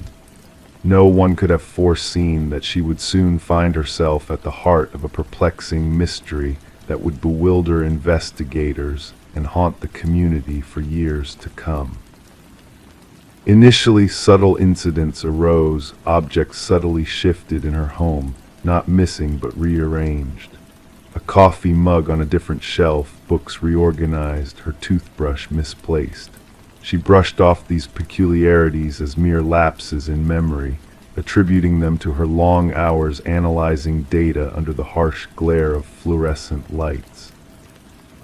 Detective Marion Shaw was first alerted to Rebecca's plight after she hesitantly reached out following weeks of disturbances. The initial assessment deemed it non-criminal, more suited for mental health services than police intervention.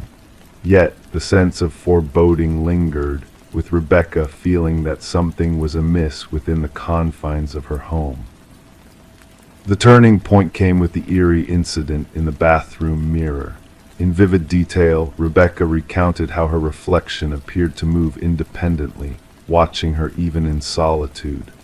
This time, she had proof surveillance footage from a camera pointed at her front door. The chilling video unveiled a doppelganger of Rebecca, entering her apartment with a key while she was already at her workplace miles away. A sense of disquiet gripped even the seasoned officers as they scrutinized the footage. The imposter mirrored Rebecca flawlessly, down to the minutest detail. The investigation delved deeper, revealing fingerprints solely belonging to Rebecca throughout her residence, with no trace of foreign DNA. Neighbors recounted seeing nothing out of the ordinary, except for Rebecca's usual comings and goings. As the disturbances escalated, Rebecca meticulously documented each aberration. Food vanished from her fridge, unauthorized searches appeared on her computer, and unsettling selfies surfaced on her phone, bearing a subtle distortion in her features. "I feel like I'm descending into madness," she confided to Detective Shaw, sensing a malevolent force at play. A breakthrough emerged when a pattern surfaced in the surveillance footage. The doppelganger infiltrated only during Rebecca's scheduled absences for specific engagements. The realization dawned that someone intimately acquainted with her routine was orchestrating these incursions with meticulous precision. The investigation honed in on a former colleague, Lily Winters, whose erratic behavior had led to her dismissal. Lily's fixation on Rebecca became evident through a chilling discovery in her abode, a meticulously crafted replica of Rebecca's life, complete with a shrine-like homage to her existence. Photographs adorn the walls, attesting to Lily's obsessive emulation of Rebecca's every move. Lily's abrupt disappearance upon the authorities' pursuit hinted at a sinister intent. A nationwide manhunt ensued, while Rebecca, now under protective custody, watched from a secluded safe house. Astonishment struck when security footage revealed an imposter resembling Rebecca infiltrating her former workplace, delving into her files as if assuming her identity. The enigma remained unsolved, with Lily Winters eluding capture. Rebecca Thorne chose to forge a new identity in seclusion, leaving her former life behind. Detective Shaw, haunted by the uncanny resemblance between the two women, pondered the depths of identity and the chilling lengths one would go to usurp another's existence. In the silence of her office, Shaw often mused on the essence of selfhood, cautioning her colleagues about the vulnerability of identity. The true horror she imparted lay not in resemblance, but in the fervent desire to obliterate one's own essence in a bid to assume another's identity. Identity, she reflected, was a treasure safeguarded zealously, its true worth illuminated only when threatened by a covetous interloper. Story 25. The old house had sat empty for what felt like an eternity, its history shrouded in whispers and shadows. Whispers of a young woman who vanished without a trace, leaving behind a room locked from the inside, untouched by time. When the new occupants crossed the threshold, they were met with a heavy stillness, a silence that seemed to echo with secrets long kept. The bedroom, once a sanctuary, now a silent witness to a mystery waiting to be unraveled. As they forced open the stubborn door, a wave of stale air greeted them, thick with the weight of neglect. But something lingered, unseen yet palpable, a feeling that the room held more than just dust and forgotten memories.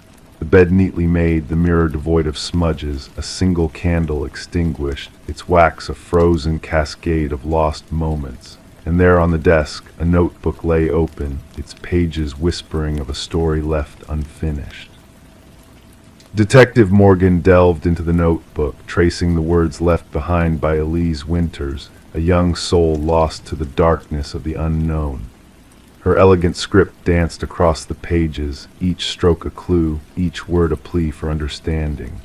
The final entry, etched with urgency, spoke of unseen watchers and looming danger, a cryptic message from a world beyond reach. The room bore witness to a life interrupted, a story cut short by the cruel hands of fate.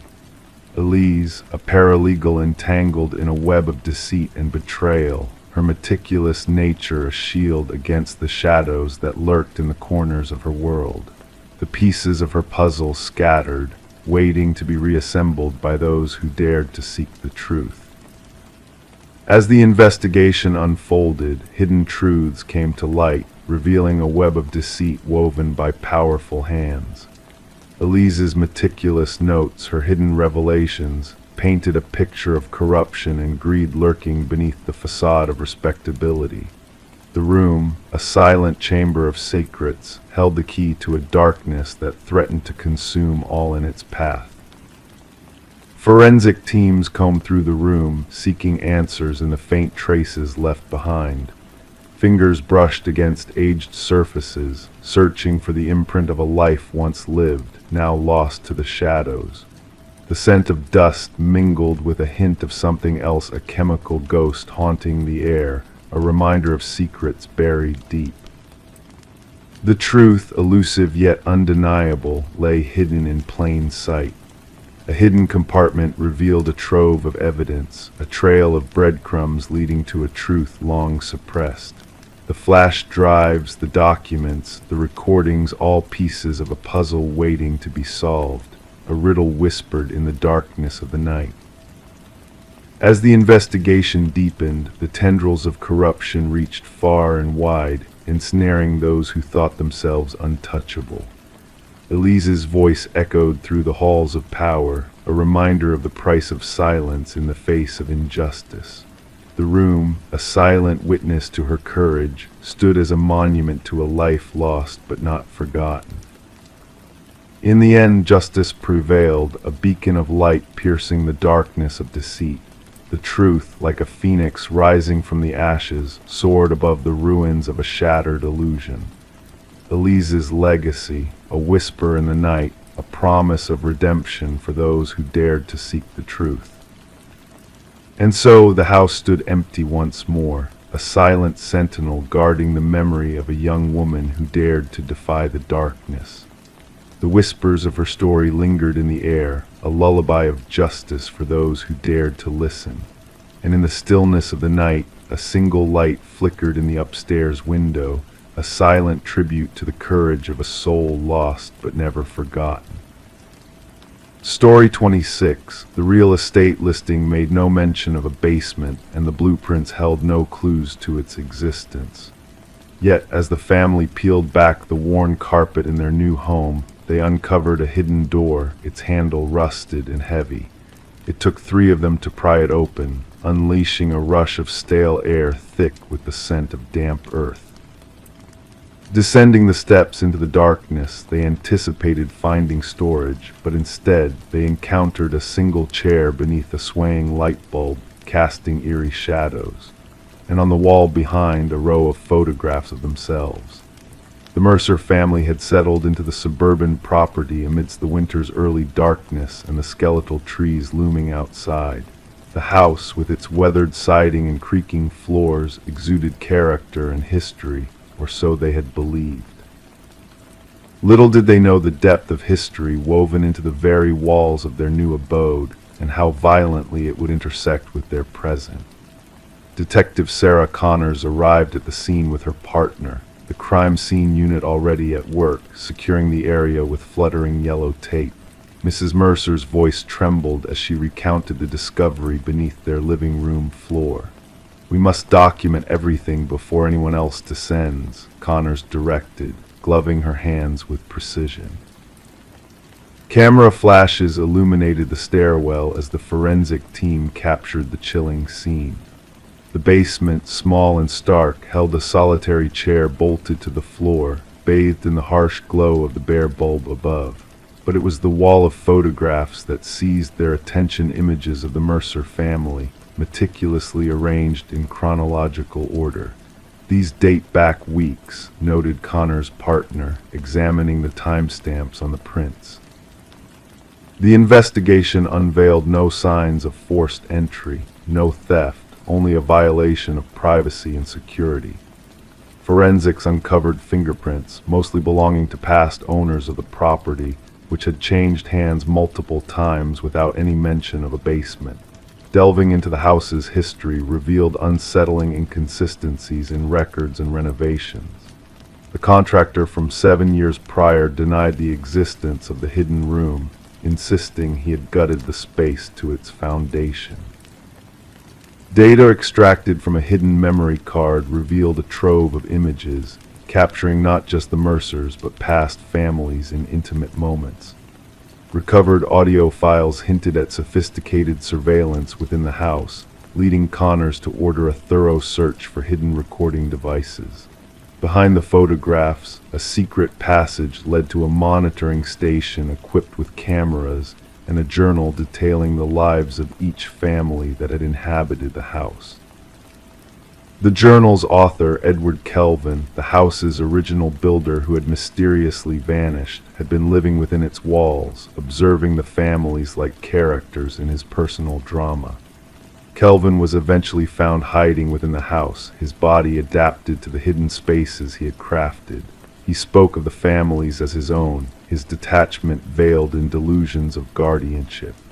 The families, including the Mercers, fled the property, leaving behind their possessions. Kelvin's trial unveiled the extent of his surveillance network, designed into the house from its inception. As the property was demolished and the ground filled, the families carried with them the unsettling knowledge that their most private moments had been observed without their consent. They wondered if they were ever truly alone, haunted by the specter of unseen eyes and ears within the very walls they once trusted. Story 27. She entered the front door, stirring up clouds of dust in the stagnant air. The abandoned house held memories of years past, its decaying walls and shrouded furniture frozen in time. But something peculiar lingered in the air, a mystery that beckoned her deeper into its forgotten halls. Each door she opened, each path she took, only led her back to the same parlor, trapping her in an endless loop of rooms that defied logic. The only escape was the entrance she had come through, yet when she turned back, the doorway had vanished into thin air. The discovery of Morgan Pierce's lifeless body changed the narrative of the vacant Victorian from a mere relic to a crime scene shrouded in darkness.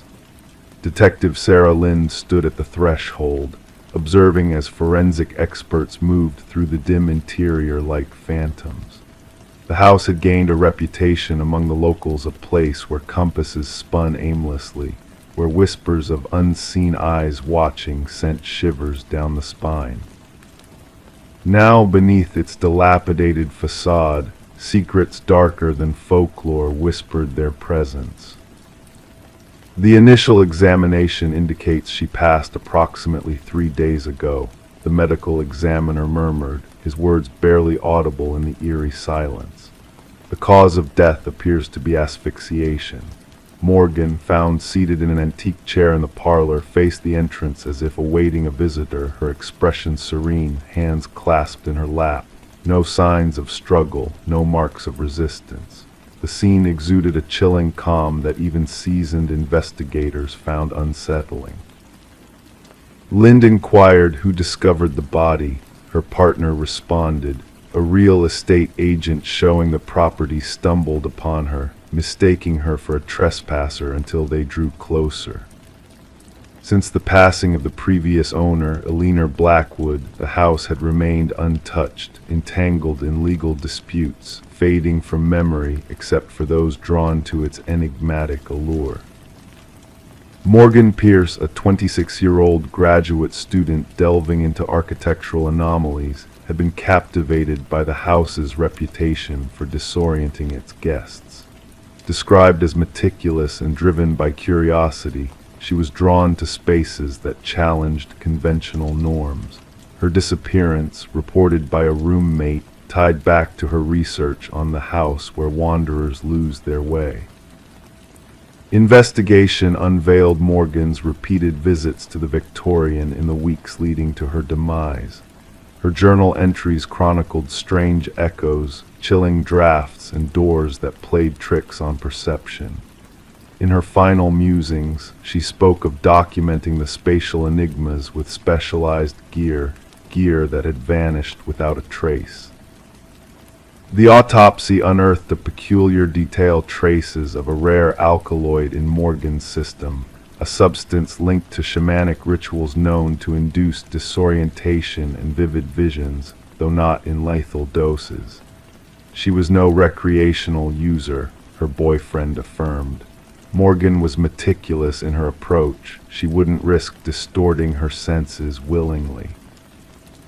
Deleted messages recovered from Morgan's phone hinted at clandestine conversations with a kindred soul intrigued by the house's mysteries, conversations veiled in intimacy and riddles. The house holds memories of the past, one message alluded. It yearns to be understood. Suspicions turned towards Adam Reeves, an architectural historian who shared a bond with Morgan through their mutual fascination with the Victorian's enigmas. Reeves, though devastated by her demise, elucidated, the house conceals more than mere optical illusions. It harbors a secret beyond mere trickery. However, Reeves's alibi and distant location during the estimated time of Morgan's passing cast doubt on his involvement. A revelation from Eleanor Blackwood's grandson exposed a concealed family legacy of inexplicable deaths within the house's parlor, each victim found in a state of tranquility, a phenomenon dubbed the claiming. Ancestral journals unveiled a pattern of individuals succumbing to an unseen force within the house's walls, a force the family dubbed the Influence. A hidden compartment behind the parlor fireplace revealed Morgan's missing equipment alongside a chamber of artifacts from diverse cultures, arranged meticulously around a weathered figurine embodying a deity linked to threshold realms. Residue analysis linked the artifacts to the alkaloid in Morgan's system, hinting at a ritualistic connection. Forensic analysis of dust patterns hinted at a silent observer present during Morgan's final moments, their fingerprints adorning doorknobs throughout the house. Weeks into the investigation, Adam Reeves was discovered in his apartment, mirroring Morgan's serene repose, the same alkaloid in his system. Clutched in his hand was a key that unlocked the hidden chamber in the Victorian, a cryptic link to the house's secrets. In his last correspondence, Reeves inscribed, "The house doesn't bind you physically, but distorts your perception. Once you grasp the truth, you can depart, yet by then the allure grips you." The case remains unresolved, branded as mysterious deaths under scrutiny. The Victorian now condemned, its secrets veiled from prying eyes. Whispers persist of ethereal lights flickering within on certain nights, of visitors who vanish into its depths, never to return. Locals debate the fate of those ensnared by the house's enigmatic holds. Some believe it claims those who delve too deeply into its mysteries, while others speculate on ancient forces lurking within its walls. The truth evades grasp, much like an exit in a house where all doors lead back to the beginning, where reality blurs with the unknown and the shadows whisper secrets lost to time.